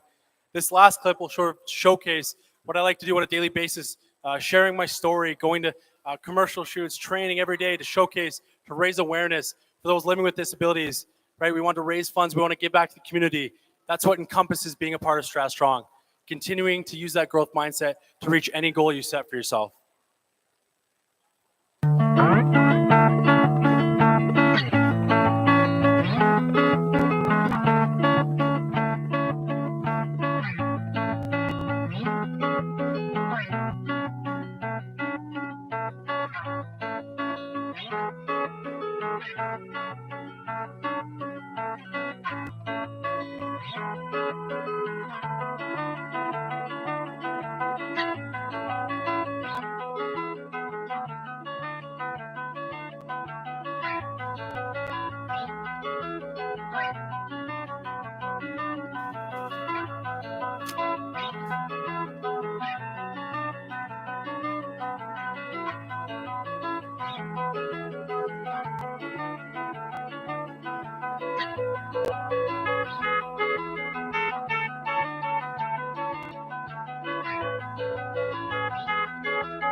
So in closing, I want to encourage each and every one of you to remember that when life gets tough, when it slams the door in your face and puts you at your all-time low, to remember that by adopting the growth mindset, staying motivated, working hard, and continuing to persevere through the uncomfortable times, that in by doing so, not only will you start to see success, but you'll truly be able to see that when one door closes, another one opens.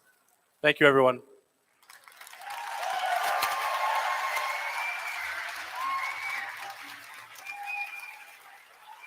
Oh, yes. All right. Oh, yes. Let's give him a round of applause. Thank you. Amo no takyo. Ikskay suka piu tu tokse noksisi koi. Nikiksi machichi poto tokse. Ichichini koi moksi koko sinno niksi kisoko sinno niksi. Makito manista ika kimas. Akito tapusi akito kuyo pakichiki matkuyo. Manako matskokso. Kano kamo amo nechi ni koki mansti ika kimas. Kuno kachise kimatsima. Everybody, let's give him a round of applause. Thank you.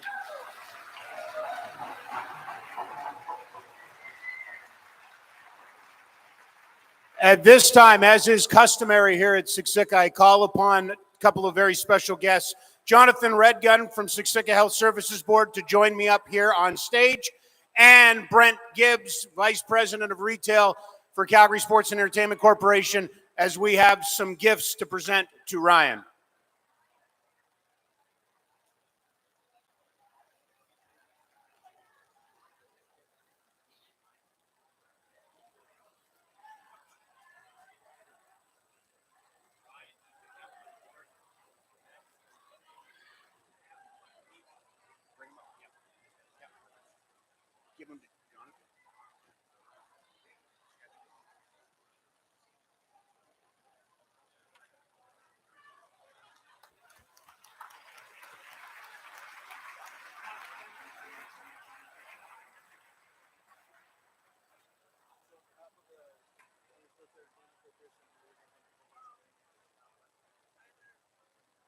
On the stage, as soon as I'm done, I'll come.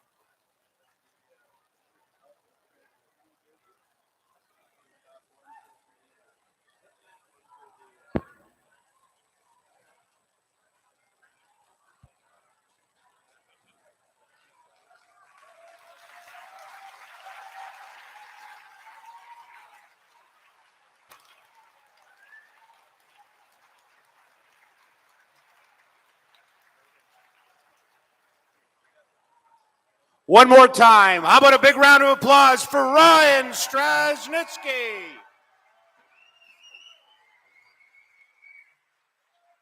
Later on, Ryan will be signing autographs and taking pictures for students and for VIPs. But right now, to get you ready, draw your attention to our screens for a very special guest who's going to join us very soon.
Like one of these? Yeah. Sure.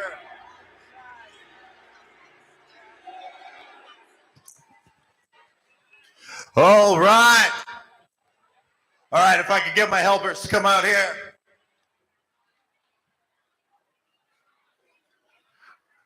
That was an awesome presentation. Thank you, Ryan. Give him a round of applause. Make some noise for Ryan. That's an incredible journey he was on. You know, I can't even imagine. I have a tough time getting out of bed, and I couldn't even imagine not being able to. And then all that work, I'm like the laziest guy ever. I only signed up for this gig right here for the next 15 minutes. So are you guys feeling good? All right, we're gonna have to work on that, and we will. So I want to introduce my crew here. This is Dale. How you doing, Dale? I'm doing good, guys. That's good, Dale. All right, and this is Junior, right? Yeah, I'm doing good too. Junior's good, and John. Yeah, I'm doing all right. He's doing all right. I'm doing all right too. How you doing, Tash? I'm good. I'm doing good. It's doing good. All right, these are my helpers. I just got them. They're from the outreach school, you know, and we're going to get you guys hyped up. That's why we're here. So I'm going to get my crew to follow me, and we're just going to pick people at random. This guy looks like he wants a little something. So we got some trivia questions for you. First question is, fill in the blank. George blank Pierre. Saint Pierre. St. Pierre. All right. Our man gets a prize. What's your name? Melvin. Melvin. Let's give Melvin a little something. All right. He gets a ball. Yeah. All right. Who else? Oh, Casey's got his thumb up. I haven't seen Casey in a while. All right, Casey. We're going to ask you a hard one. Are you ready for this, Casey? All right. Which Captain America movie was GSP in? Captain America. Oh yeah, I said Captain America in the question, but specifically, what was it called? What you said? All right. He's blank. All right. Who helped? Who said that? You said that. Say it again. Winter Soldier. All right. Let's give our buddy here a soccer ball. Let's give Casey a ball, anyways, for being a good sport. He did get Captain America, even though it was. We're going to have to cut. We're just going to cut it right and go right to it. Tyler wants to go right to it, so we'll do this afterwards. Okay. All right. Well, we'll do one more question. What province is George from? Quebec. All right, Quebec. Give him a ball. All right. So we got more giveaways coming up. As you can see, we have our group here, but we want to get the show started. Everybody's telling me they want George. Who wants George? All right, that was nice and loud, but we need to get you guys louder. Who wants George? All right, for everybody in attendance, for the millions watching at home. All right, are you ready?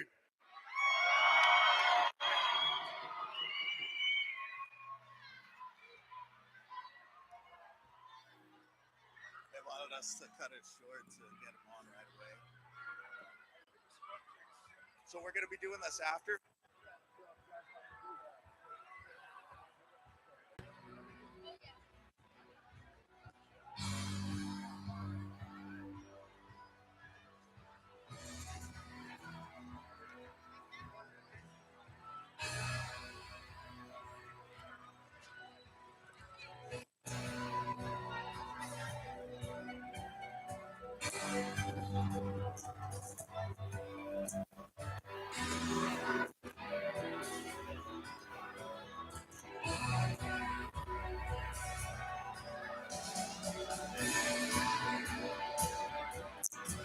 All right, everyone, coming out of St. Isidore, Quebec, our UFC legend.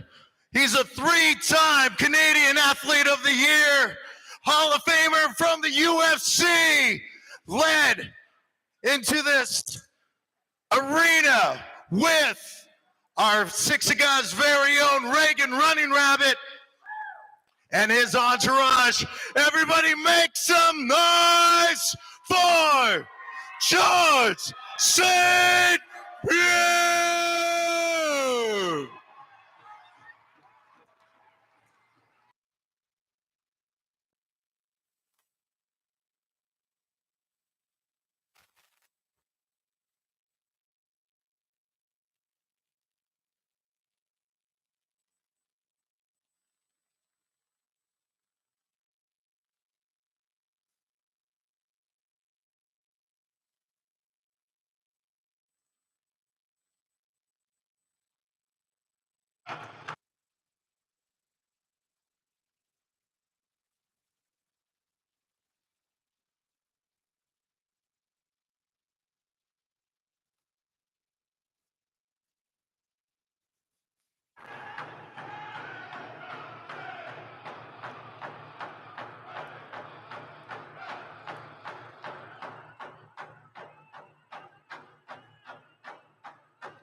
All right, George looks like he's picked up some steps.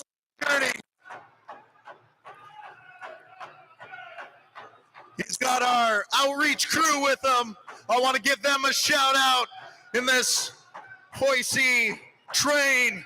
We have Tom, Titus, Yayo, Layton, Jay, Ayana, Akira, Charlie, Addison, Yasleen, Dale, Junior, Royce, John, Brayson, Kaz, and I think Tash is in there too.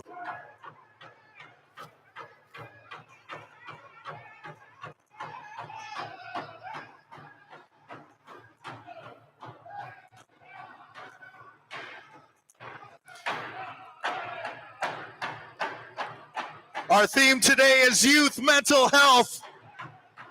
And these are youth from the outreach school who have been continuously working out at the Many Guns Gym. So I think it's a really great thing that we're honoring them here today.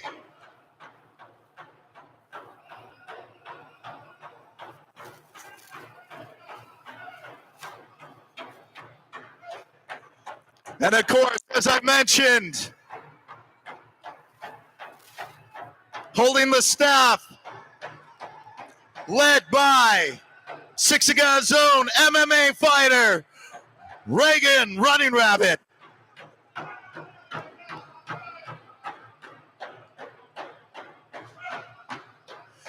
He was supposed to have a fight, but unfortunately his opponent got injured. So me and Reagan are gonna scrap after the health arena, after the health fair. It's a thumb more though.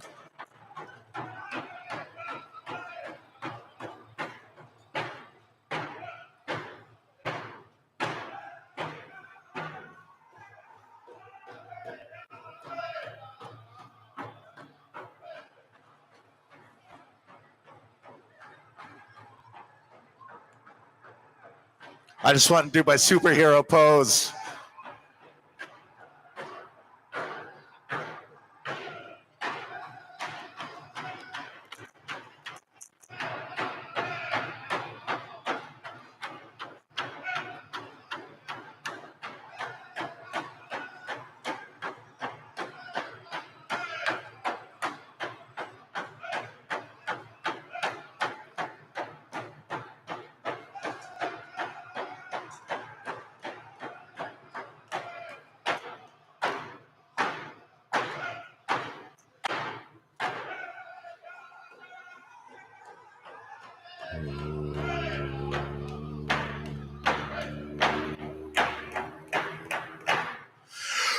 Yeah, thank you to the drummers. Now, everyone, one more time, make some noise for George. Say, yeah!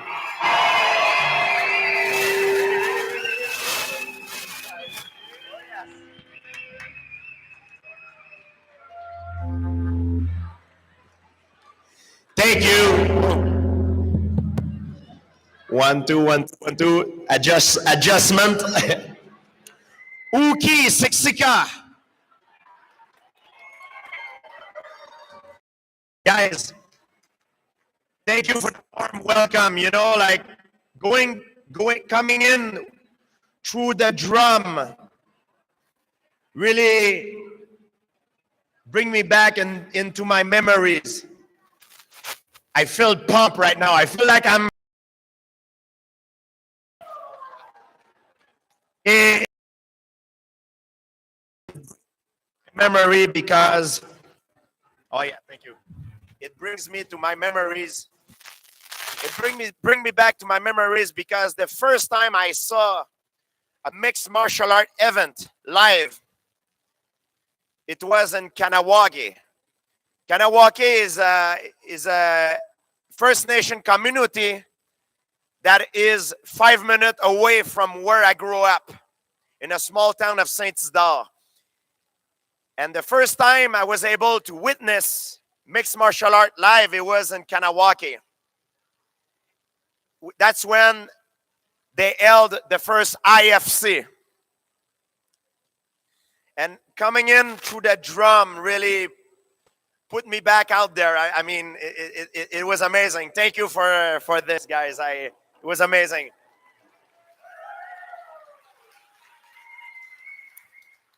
I'm very glad to be here. A lot of people, they look at me now, they see, you know, all the accomplishment that I've done in my sport, and they see someone confident, someone strong. However, things was not always like that for me.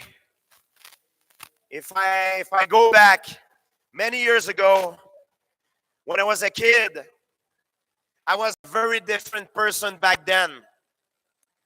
I remember an age that when I was looking at the mirror, I didn't like what I was seeing. I was about 8, 9 years old. I didn't like myself back then. I was a different person. I was a kid that lacked a lot of confidence, unmotivated, scared.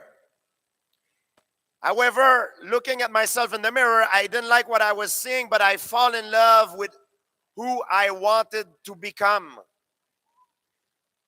I wanted to change my life because I was not happy.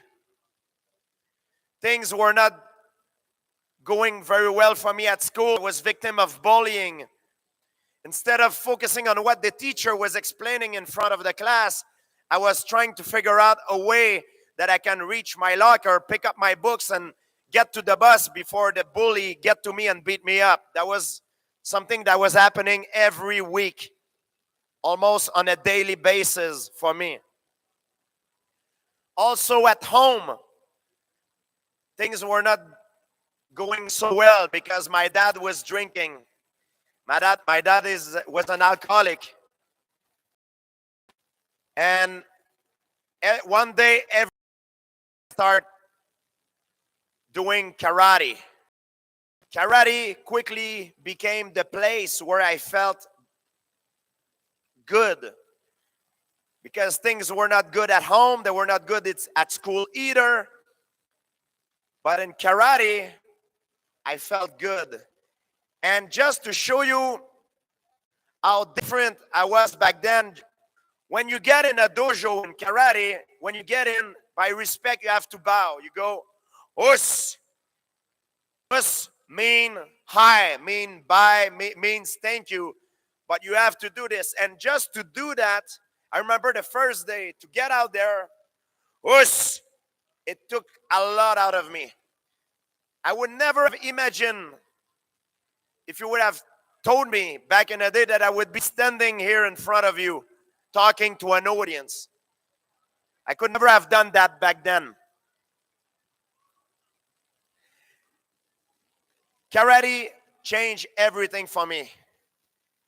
It changed me from the inside out. I wanted to change my environment, but what I did not realize, because I was always complaining, is that I needed to change myself first. I needed to love myself before I can love others. I needed to respect myself before I can give respect to others and have their respect. And karate helped me get rid of bullying, not because I wish I could tell you because I beat up all my bully and I learned how to transform my body into a weapon, but that's not how it happened. I get rid of bullying because bully, they pick the weak. They never go after the strong. And growing up, karate taught me to talk to someone, I look at him in the eyes, take someone's hand, have a firm handshake, and I look at him. Something that I never did. By changing the way I carried myself, it changed my demeanor, and it brought me confidence.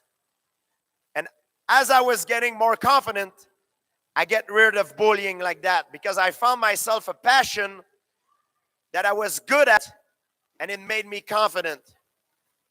So I start training martial art as a self-defense tools.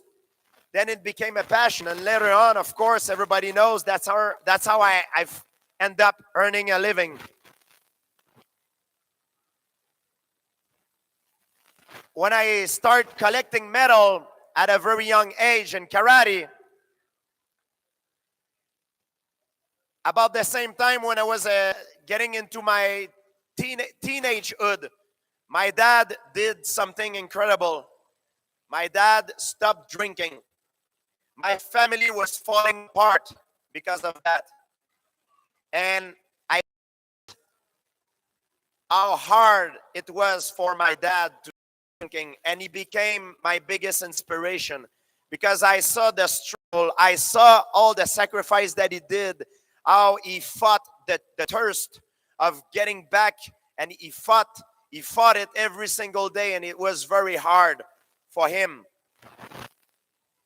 I'm very lucky that I have a dad that showed me a great example of resilience, of power, because it takes a lot of strength and power to fight the thirst of alcohol when you're an alcoholic.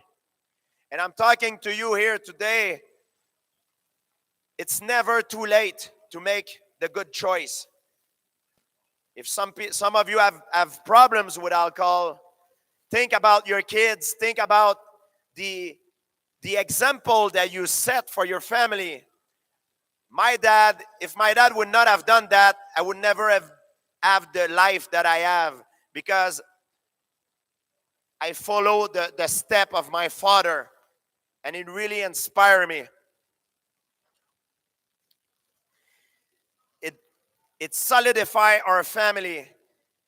And when I was the age of about 15 years old, my karate teacher died. And when my karate teacher died, I still wanted to keep training, but I didn't know what to do.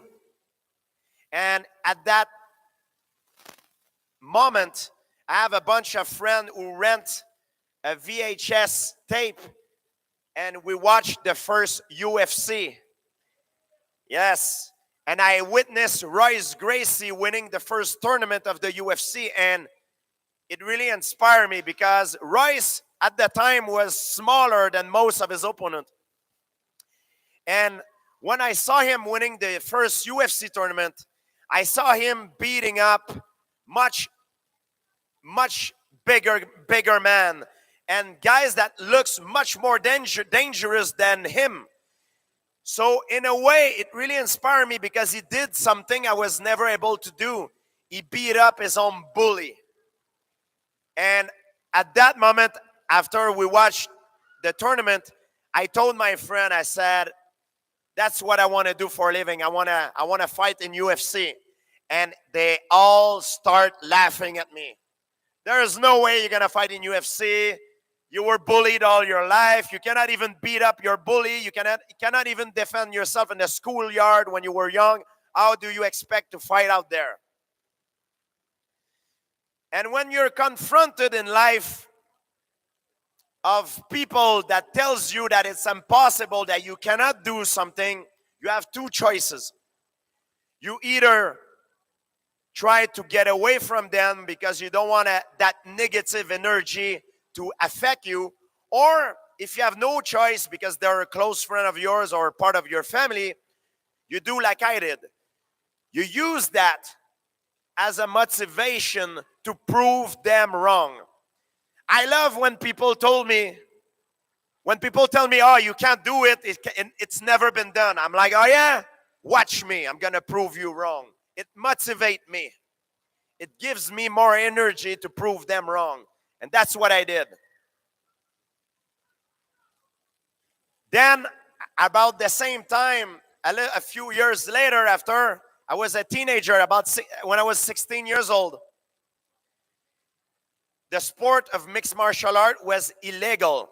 It had a bad reputation back then. The media were calling it human cockfighting, barbarian. And because it was illegal, they held the first mixed martial art tournament, the IFC in Kanawaki, which is 5 minutes from where I grew up. So I sneaked in. My parents didn't know, so I sneaked in and I watched the show live. And I remember before the event, they had a ceremonial dance with the drum, and it makes me remember when I got in that exact moment. And that night, there was a man, his name was Christophe Midou, who won the tournament, the heavyweight tournament of the IFC in Kanawaki. He became champion. And I was like, wow, he was from France, but he trains in Montreal sometime. And back in the day, nobody knew who I was. I was just a teenager that was working really hard, still going to school and training. And I was like, if I want to become a fighter, I need to meet that guy. Turns out that a few weeks after, I'm driving my car. And by chance, I see him in the street. I remember I stopped my car and I put him on the side. People were yelling at me, hey, get out of the way. I got out of the car and I go meet Christophe Midou, the guy that won the tournament. And I go in front of him. I'm like, hi, Mr. Midou. My name is George St. Pierre, and I'm a black belt in karate. I train karate all my life, but I would like to learn how to fight, to compete in mixed martial art. How can I, get in touch with you or learn from you? And I will never forget. He looked at me and he goes, come meet me tomorrow at this place at that time. And since to this day, we're still together today. Like we're still together since that day. I always ask him, even up today, I'm like, Christophe, how come when I went to see you, how come you gave me a chance? Like, I'm sure that you probably had a lot of guys that told you that, hey, I want to become a fighter too, even though the sport was not as popular back then. And he always say to me, he's like, George, I don't know. When I saw your eyes, I knew you were serious. So I started training with them. I was training with adults, professional. At the time, I was just a teenager, so I was getting every day. It was hard. I was getting beat up every single day, but I kept coming back and coming back and coming back. And for a lot of people that are listening to this, sometimes we talk about opportunity.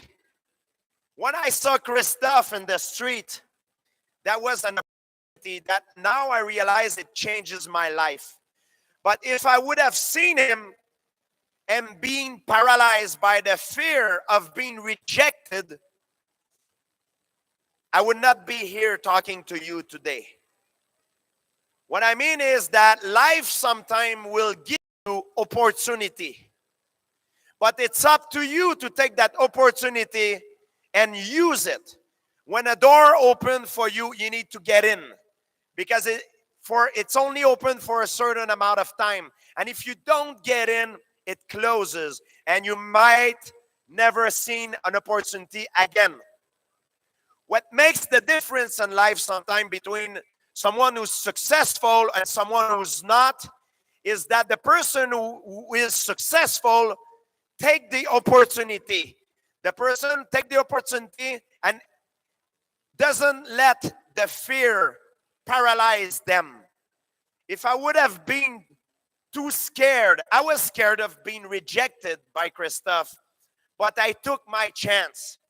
And maybe sometime when you try something, it doesn't work, but you have to go back with the mindset of, if there is an opportunity, I'm going to try again and again and again and again. You fall 7 times, you stand up 8. When I start training with Christophe, it was hard because I was too young. I was very young. I was much younger than all the guys I was training with.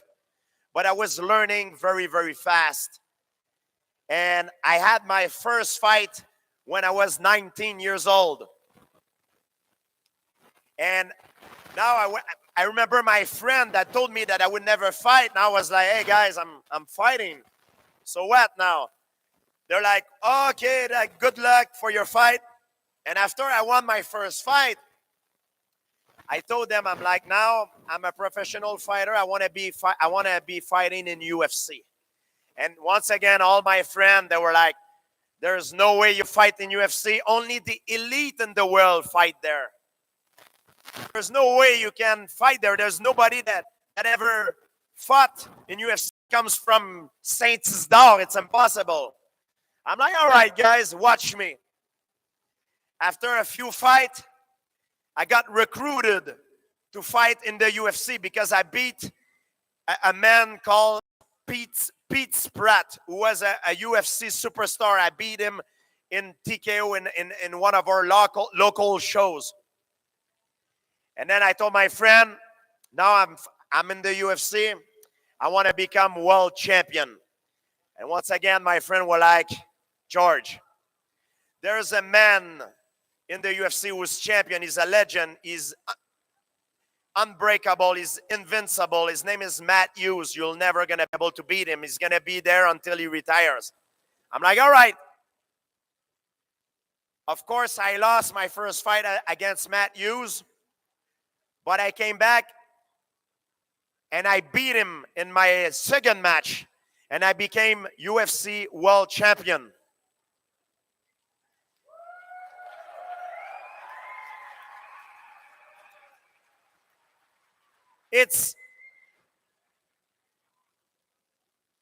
And then after I had a few matches, and to explain to you something, it's very hard to become champion, but it's even harder to stay champion.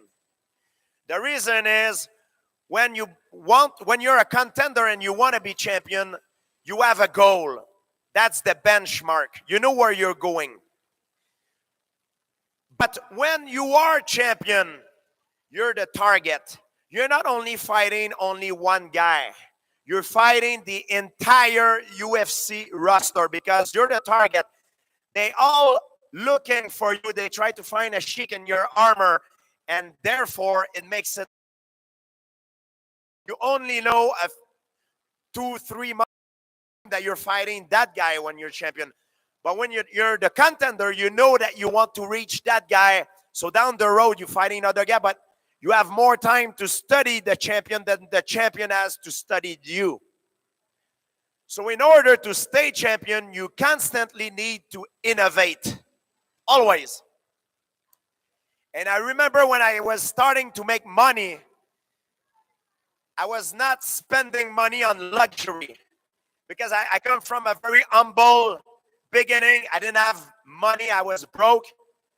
But I was aware that if I start spending my money on luxury, like a lot of guys do, it would not make me.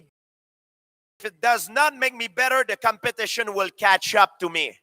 So with my money, I was investing the money on myself to make me more competent, to make me better. So I was paying myself trip to Thailand to learn Muay Thai, to Brazil to learn different jiu-jitsu skill, to Los Angeles to train with Freddie Roach in boxing, in New York. I was traveling the world to learn different skills in different combat sport to make me better as a fighter. I invest on myself, which is very important. A lot of guys, when they start to be successful in money, now they start spending on luxury and to flash, to show it they're successful. But that does not make them better. Can sooner or later keep rising and catch. We're talking of also about opportunity. I was not the best because I was the most skilled or the most talented. There's guys that was probably more talented than me. I work really hard, and there's guys that probably work just as hard as me. I work really smart, which is even more important. But what made the difference between me and the other guys is when I had an opportunity, I had the guts to get in the door and to try it. Even though I failed, I was never paralyzed by the fear of failure. And it's the same thing for everyone in life.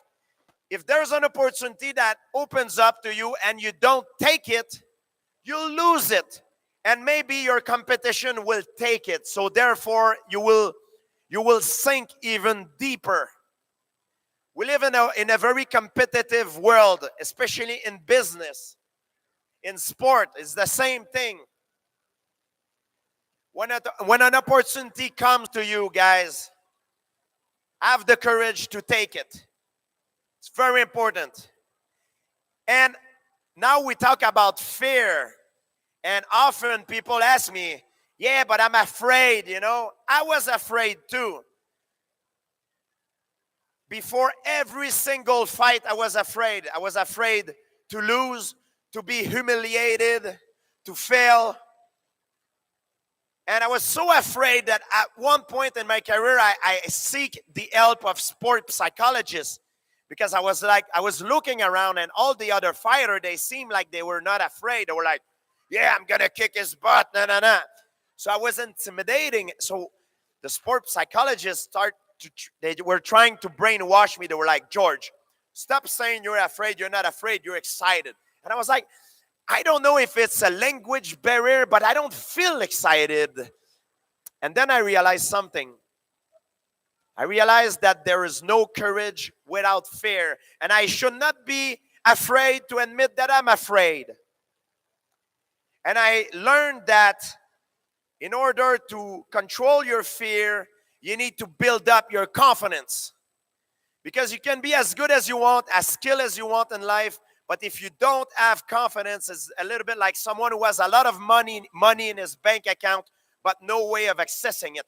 You cannot reach your full potential if you don't have the confidence.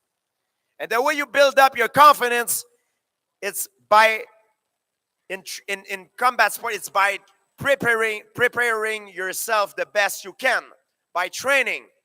Train hard and train smart.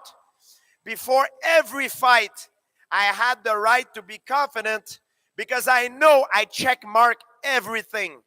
I've done all the work. I'm optimal. I've done everything I could to the maximum of my ability to be the best I could be. Ultimately, I'm trying to never focus on things that I do not control. Am I going to win or lose? I don't control that. There's too much factor that are out of my control that can affect the outcome of a fight. I don't control if I win or lose. Of course, it's very stressful, but I don't focus on that. I don't focus on what people are gonna think about me. I don't control their opinion. I don't focus on what my opponent is gonna do because I don't control that. The things that I control is the thing that I can do every single day to get myself closer to my goal. And I was talking to some kids yesterday, and I was telling them, giving them an example of things that they can do every day to get themselves better and closer to their goal. For example, if you do little things every day, it's better than changing a big thing. It's easy to change big things, but if changing little things that you do every day, that's the hardest part. And that's how you get the success you want. If you're a kid, you go to school, you take only an extra 10 minutes a day to study. Just 10 minutes a day, 5 days a week. It makes, at the end of the week, 50 minutes. Make the calcul in your head after a year how much time it does. In fact, it does a lot because it adds up every day. It's the same thing for an athlete. I was giving myself little extra thing to do every day. Then after a week and after a month and year, it adds up and it makes me better. Those are the things that makes the difference in life. The little mundane thing that you do every day that makes you better and get you closer to your goal. So my message to you is that in life, you need to find yourself a passion. We're all different. We all have different predisposition. We all have a different skill. Sometimes is hidden inside ourselves. We don't know it, but we need to find it. It's our purpose to find it. I found mine at a young age with martial art, and it gives me confidence, and it made me who I am today. You need to find yours. It could be anything. It could be art, music. If it's art, for example, you're good at drawing, maybe you'll become an architect later. Or if it's music, it could be music, it could be anything. You could be good at hunting, a good hunter could be anything. But you need to put in the work. There's no way around it. If you go fishing, the fish will not jump on the boat for you. You need to work and to catch it. There's no way around it. Life, that's how life is. And down the road, if there's opportunity that open up to you, you need to be willing to take it. Don't wait. Take the opportunity. That's a gift that life gives you. Don't waste it. Don't be paralyzed by the fear of being rejected. Go for it and don't hesitate. If you have questions for me, guys, maybe we'll go with like a mic. I'll take some question, and after, I want to make sure that everybody has a souvenir. We're going to get a picture with you. If you have some items that you want me to sign, I will make sure that everybody goes back with a good souvenir.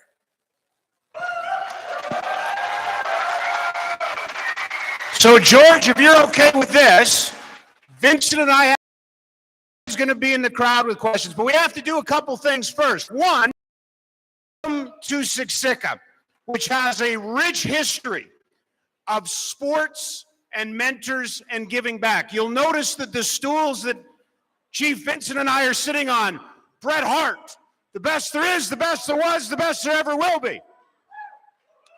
We would like you to sit in a very special chair that represents what Siksika is all about. Oh, wow. This is the Every Child Matters chair.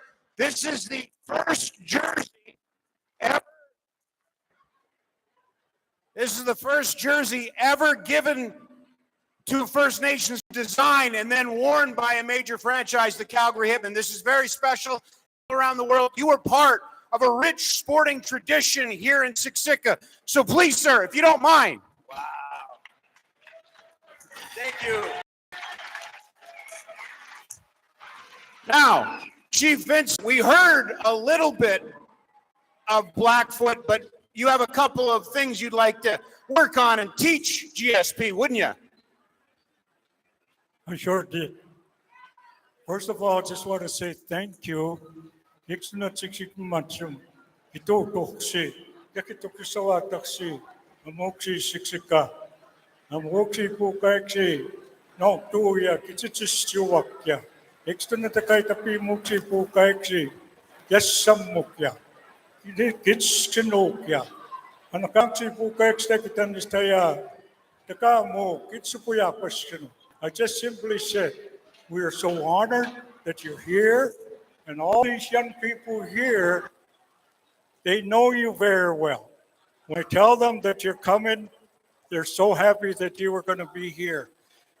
So I told them 2 words that you should learn before you came on stage.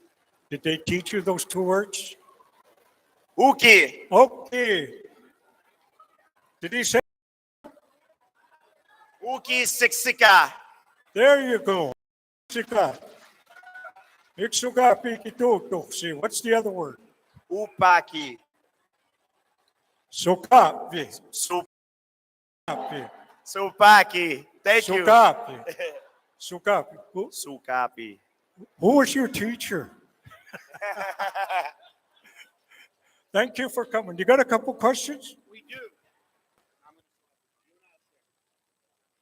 Chief Vincent and I will share. So I will ask the question, and then Chief Vincent's going to ask it in Blackfoot. George will answer. I'll summarize. and then Chief Vincent will summarize it in Blackfoot because it's very important to promote the language and keep it alive.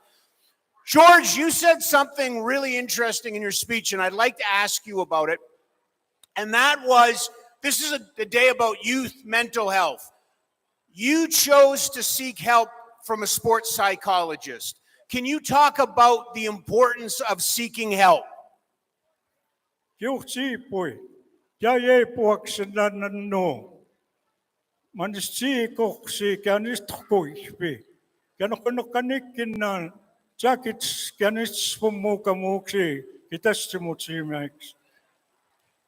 I think sometimes when you're in the need, you need to step on your ego and ask for help. I'm very blessed because I have a great, without that team. So it's important, there's no help. Sometimes if you have a help and you need to be willing to ask for it. But very important to remember, you cannot help someone who does not want to help himself. I know a lot of people in my entourage, they have addiction. But even if we force them and put them in rehab, it might not work because themselves, they don't want to help themselves. So if you want help, you need to be willing to let yourself get help because you need to be willing to help yourself first.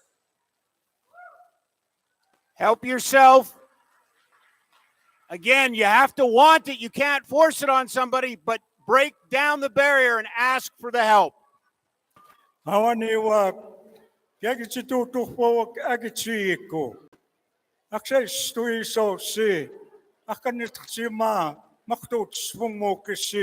Ustoi Siksika kimakpi Siksika instawapi. Antsimo iskan kiumiksi utakkaiksi aniksei tapu itanitsiwaiksi nuksvumukit.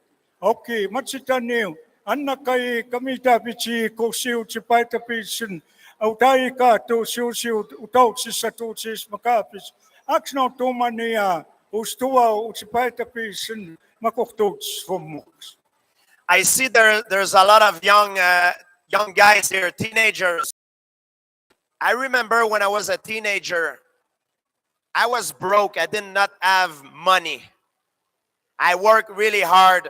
And when I was looking, some of my friends had money, but they had illegal money. They were selling drugs. And I remember they were always telling me, hey, George, stop doing what you're doing. Come, you can make money with us where you can have an easier life.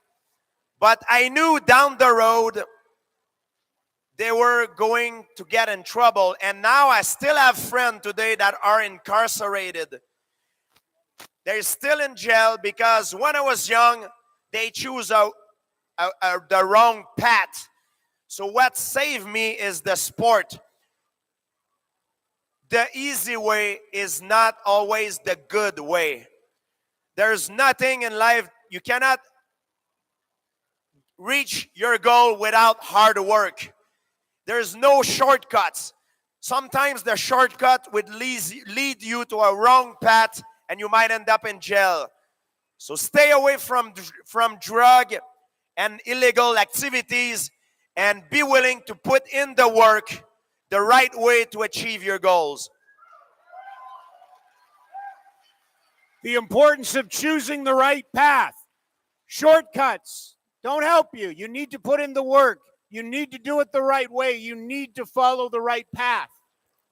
Awaniu, ikakaitapi muksi, kuku sinoniksi, kisuku sinoniksi, anokamuksi apehtakiksi, ausustista pisti, kiusi makapautsissa tuutsis, utawani kuawaiksi, puksaputamusti kiaktakainaan, kiaktakuutsaps, anikki, pinistuakatuka, samista pato, kistunon, akaisimaksi, kuku sinoniksi, kisuku sinoneksi, annakai kekitawani kuwa kiakaptumussuaniksi makapisi samuksato.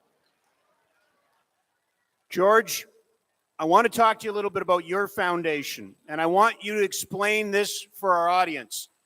Respect yourself, respect others. What does that mean to you? Oh, you want to jump in there, Vincent? No, go ahead. Go ahead. For me, I believe why I say respect yourself and respect others, it's because I believe you need to respect yourself first when you look at yourself in the mirror before learning how to respect others. Both are very important, but you need to accept yourself. And when you look at yourself and you see something that you don't like, you need to change it. Change it to make yourself better. And once you accept yourself, it will be easier to exteriorize and open your heart to others. You have to look yourself in the mirror and make the hard call. Make the decision. You have the power to make the change.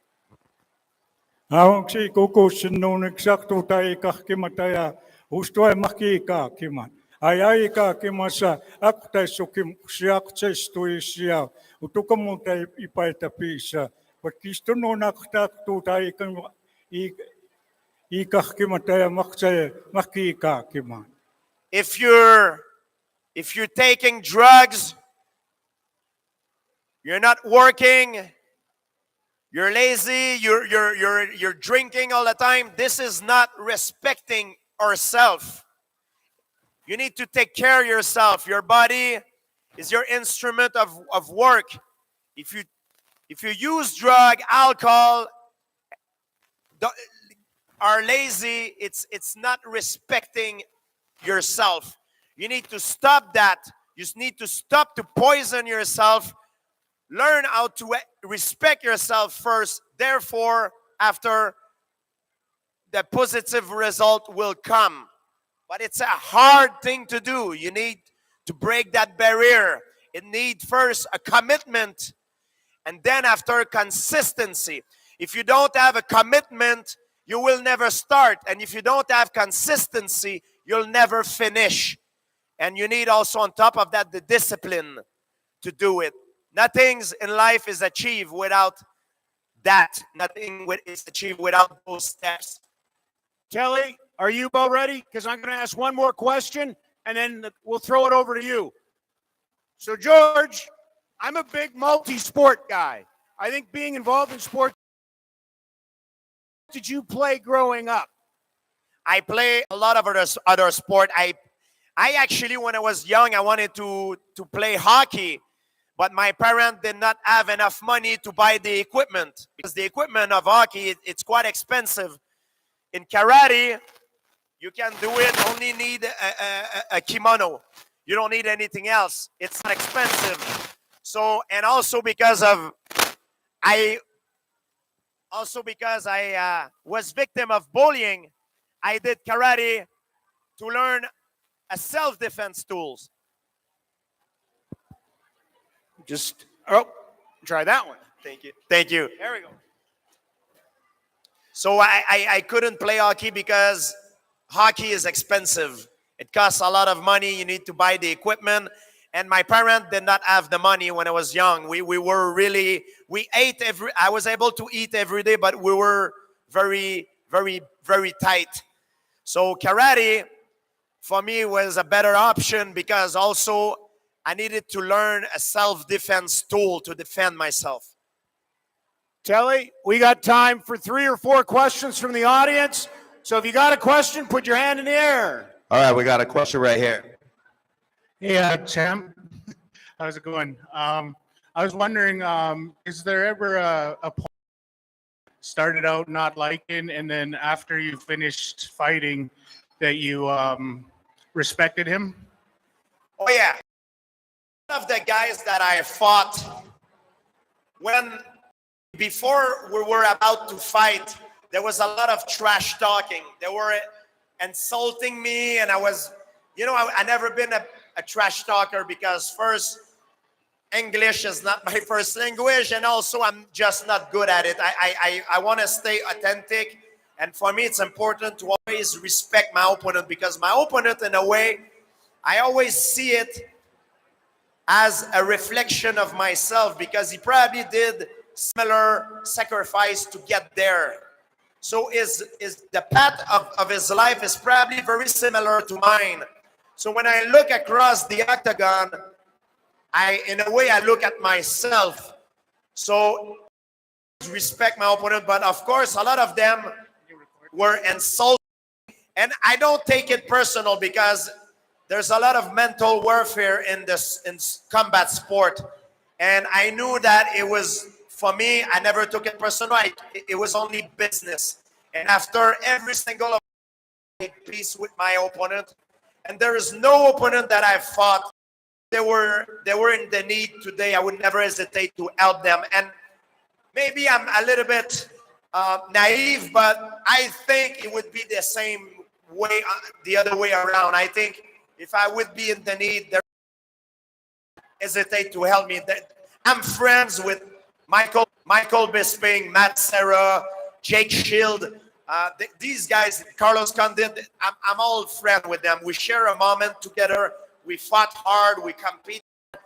And the nature of the sport wants it to be very intense and emotional. But at the end of the line, we all have families and we all want to be healthy and have a better life. Thank you. I was wondering if I can get you to sign. Oh this. yeah, if you have item that you want me to sign or picture, we'll do that right after. Don't worry, Thank you will get it done for sure. All right, we got a couple questions back here. Hi, I was wondering what it was like fighting Nick Diaz. Nick Diaz. Yeah, when I fought Nick Diaz, that was a very special fight because Nick Diaz, we talk about mental warfare. Nick Diaz is a specialist at that. When I fought Nick Diaz, he was talking to me. He was taunting me. Of course, I can't repeat what he says to me because it's a bad word. Oh, you hit like you can imagine. But a lot of opponents, when they fight Nick Diaz, they lose their confidence. And confidence is very important for a fighter because they hit Nick Diaz with their best shot. And Nick Diaz is laughing and taunting them and say, hey, that's all you got. And when you fight him, you feel some kind very claustrophobic because he's talking to you. But I was very well prepared and aware that if I fought, when I was getting ready to fight Nick Diaz, I knew I would probably need to beat him for 5 rounds and beat on him hard for 5 rounds because he's very resilient and very tough to put away. So I remember a certain moment in the fight when I fought Nick Diaz, I was waiting for him to talk to me. And as I was seeing his lips starting to move. I hit him as hard as I can with my jab. So that's the best way to answer someone in fighting that is talking to you. All right, I gotta remember that one. I'm gonna do that next time my brother starts talking trash. All right, before we get to our next question, students, if you made signs, hold them up. We want to see those signs. Look at that. We got a GSP over there. We got some more over here. Who else has signs out there? Oh, yes. Oh, yes. I feel the love. Thank you, guys. All right, so we have a question over here. Sukapi. Sukapi. That's right. Hello, GSP. My name is Conan Brodskelblock. Remember the name. I would just like to get your thoughts on what did you think about UFC 300? Yeah, UFC 300 was an amazing show. I remember Max Holloway knock him out. Justin Gaethje, what a finish. I mean, the sport of mixed martial art keeps on getting better. I don't think the fighter gets better, but the performance gets better in a way that I remember when I first saw Royce Gracie. He really inspired me, and I think for me, Royce Gracie is the best fighter that ever fought. Of course, if you put him in the octagon nowadays, he might not do so well because the sport has evolved. And very often people ask me my opinion about the fight, and the performance keep getting better because technology and knowledge keep getting better. I remember when I was training and I was young, to learn an armbar, I needed to go in a jiu-jitsu class physically to be present in the class and learn an armbar. Now, with the technology, I can go on YouTube and pick up a technique that is from a guy in Australia, because the knowledge and the technology allows me to get it faster. And that's why athlete gets better. Not because physically they're better than the one before, because like Einstein said, we're standing on shoulders of giants. We predecessor and we also have more technology. So if people ask me who's the best fighter who ever fight, I think the best fighter is not even born yet, because the sport keeps on getting better. Awesome. Okay, so we have time for one more question that we have over here. But I heard that Brock Lesnar lives in Saskatchewan. Is that true? Are you friends with Brock Lesnar? Yeah, I met Brock Lesnar, and Brock Lesnar, they had to make a special gloves for him because his hands are so big. Even the biggest size of UFC glove did not fit his hands. So they had to make a special size of gloves when he was fighting in UFC because his hands are enormous. All right, so here's our last question here. Oh, hi. My name is Trazem Solway. I wanted to ask you a personal question, if I may. Yes. So, we all falter at some point. So I want to ask you, when you're no longer able to persevere, to run, to rock, to box anymore, what do you do when you can no longer get back up? What do I do outside of my training? What do you do when you can no longer persevere, when you can no longer get back up? When you no longer get back up. Look, there's times that you need to accept defeat. There's times that I give up in fights, I tap out. But that doesn't mean I cannot take a break, learn from my mistake, and come back later. So as giving up and end it like everything ends. Cycle, and everything's a cycle, and what you see and all the challenges that you face today will still be there in the future. So if you decide today to give up, you will give up later in your life as well. So you never want to give up. Yes, sometimes things can maybe not go the way you wanted. It's okay, it happens to everybody. Sometimes it's heartbreaking. It's very tough. But you need to be willing to step back, take a break if you need, and go back out there and try again. I remember the first time I went to New York for training in jiu-jitsu. I drove, I was broke. I was about 16, 17 years old. I was broke. I didn't have much money. I slept in a hostel next to a drug addict center because it was cheap. I couldn't speak English, like barely speak English. I was speaking more Spanish than English. To find my way to Manhattan, I lost myself in the Bronx. And I was asking people, I say, ¿Dónde está Manhattan, por favor? And they helped me and they gave me the way. I finally found myself in a hotel and hostel. I calculated the money I had to the dollar. When I get to the jiu-jitsu class at Renzo Gracie Academy, I wanted to learn from the best. So I was always willing to get out of my comfort zone. And when first time I train and we start fighting in jiu-jitsu, not in karate, I know how to strike, but I didn't know how to fight on the ground. When I first fight, everybody was looking at me because I was an outsider. I didn't speak the language. I was Canadian. And they didn't know who I was. Back then, I was not a popular person. And when I first start training, I start with a guy who was 30 pounds lighter than me. and he kicked my butt. I remember it was so humiliating.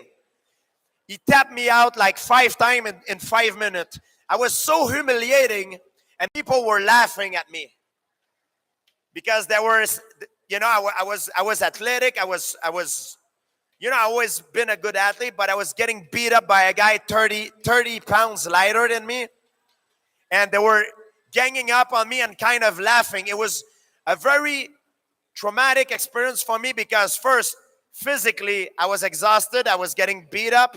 But the hardest part was not physically, it was emotionally. I was humiliated.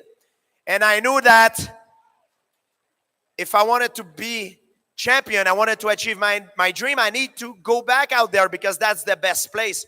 So I did not give up. Yes, on my way back, when I drove back to Montreal, I was thinking, because it's 8 hours of driving, I was thinking on my, man, I think I'm going to give up. I don't want to go out there, get humiliated again.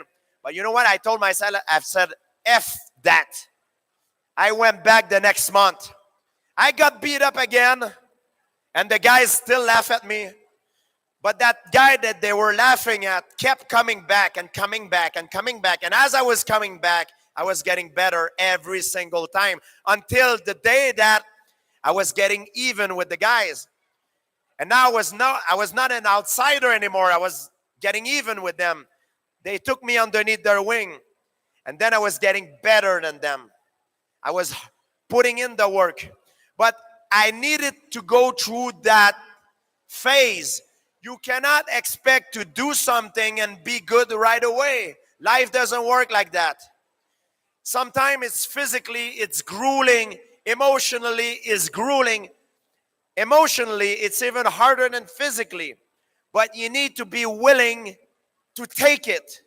Take a step back and go back out there and do it again and try it again until you succeed. Ladies and gentlemen, George St. Pierre. Yes. Very much.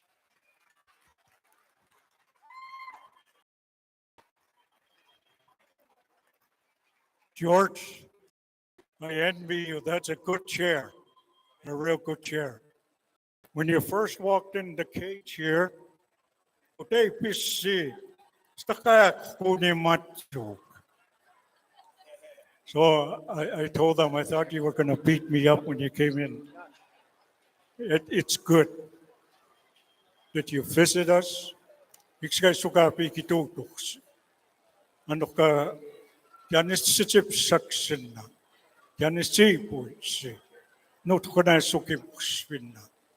Okay, nisunan siksika, kano ikakay tapi sitapi minnan, no katay ka, ikokat skat staya. Yochi poi moksi, utaw sisatu sa makapis, takoksi ka kimaksin. Yang kuning sokim kusbila. Yanis tini oksik nan kicipai tapi si yanis suka. Sekarang ku anu kristi koi. Kiksna yanis pemoksna mada kutan pinana si. Nita koi isokim kusbila. So I just want to say this very briefly. What you said to us was very powerful, was very inspiring. Was very encouraging. And your own story of the challenges and the struggles that you went through have left us speechless. Because all across Canada and First Nations, you know as well as everybody that we face. And what you shared with us today, we can make it. And you've demonstrated that to us. So on behalf of all of Siksika people, I want to say to you again, thank you for coming to visit us. Thank you. This time we'll call upon all the photographers to come up. We have some very special gifts for George. So if I could get Chief or a Crowfoot to join me, Dr. Tyler White, the CEO of Siksika Health, Vice President of Retail for Calgary Sports and Entertainment Corporation, Brent Gibbs, join me now on the stage. Thank you, Robbie. Yeah, we have a very special gift. I'm going to ask our chief to present this gift, but also say a few words as well. Want to call on our board chair, Marcia. Marcia, can you please join us here? I think we have other members of the board. Please come up and join us as well. Members of the board. Candace, yes, that means you. So George goes all over the world. He's a guy that has everything, but he probably doesn't have this. So it was done, with a lot of love and care by, I call this person sort of the Jedi master of beating. And so we have some very special, a gift here. Let's bring it up to the center stage here.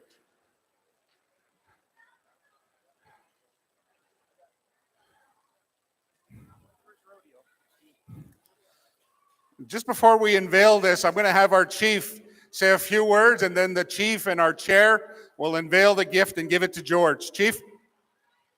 I'm curious to see what's under there myself. Anyway, welcome to Siksika again, and great words. It's I think it's great for all people to hear that you put goals on a board.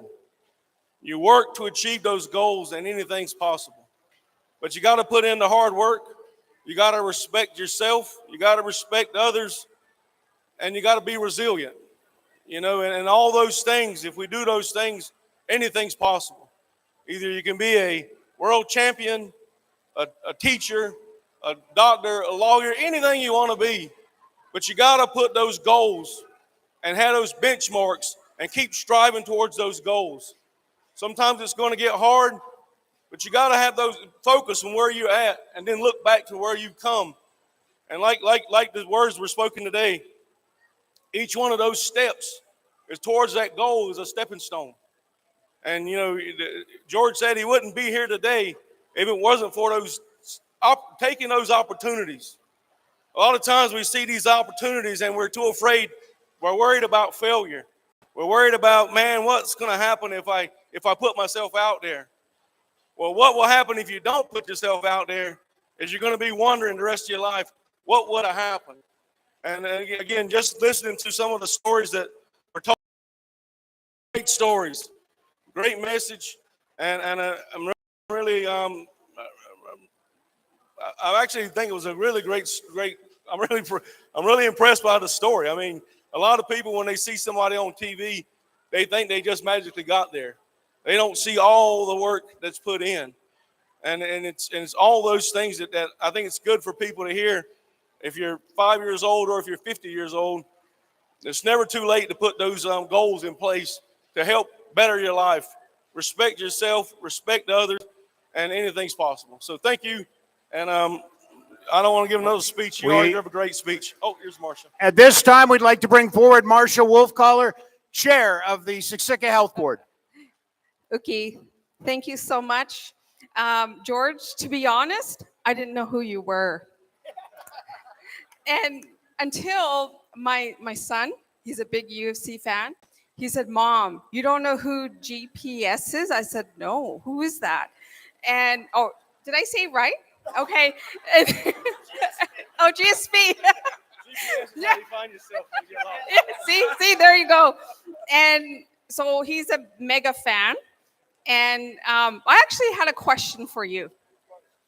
As a parent, and many here are parents and grandparents, what advice would you give us to help our young people and our kids, our grandkids, to inspire them in this? And I'm sure, what advice would you give us? I think for the parents, about their kids, everything I see in life, every nucleus from the center. And from the center, it expands out. And what is the center in our society is the family. Your mom, your dad, your brothers, your sisters.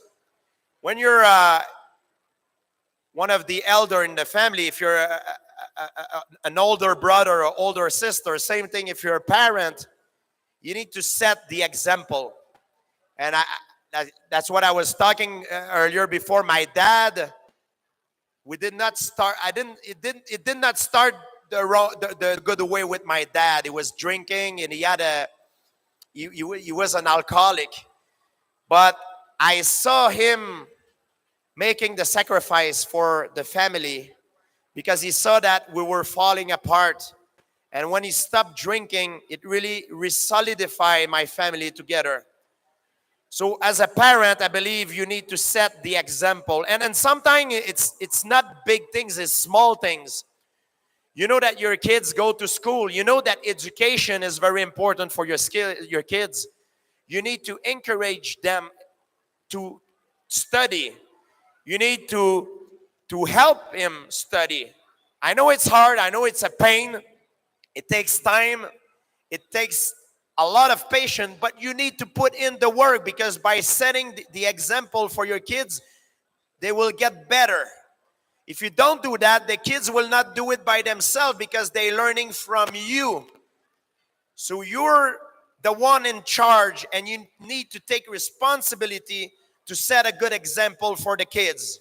And I know it's hard. It's hard to be a parent. It's probably the toughest job on the planet. It's tougher to be a mom and a good dad than being a fighter, because it takes so much more out of you. It's not physical, but it's mental. You need patience, resilience. How many nights that you don't sleep well because the baby cry, and how many problems you need to take care of because your kids mess up or do something wrong. But you need to set the example.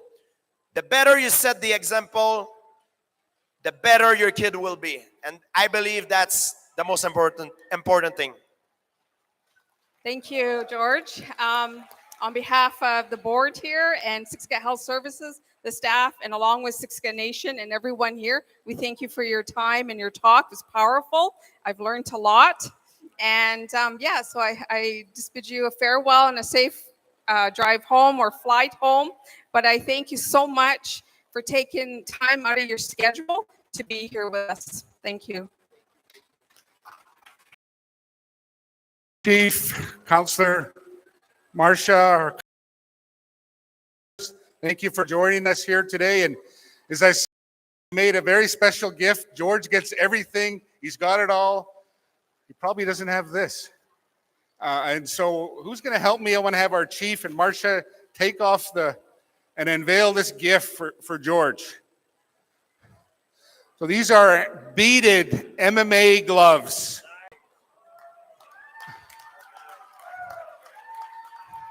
It has George's logo on one side and then the nation's logo on the other glove. One of a kind, beaded MMA gloves. George, what do you think? I love it. Thank you so much. Supaki. Thank you. Let's get a group picture here with our folks up here with George and the gift. And we have a few other gifts before we close out here.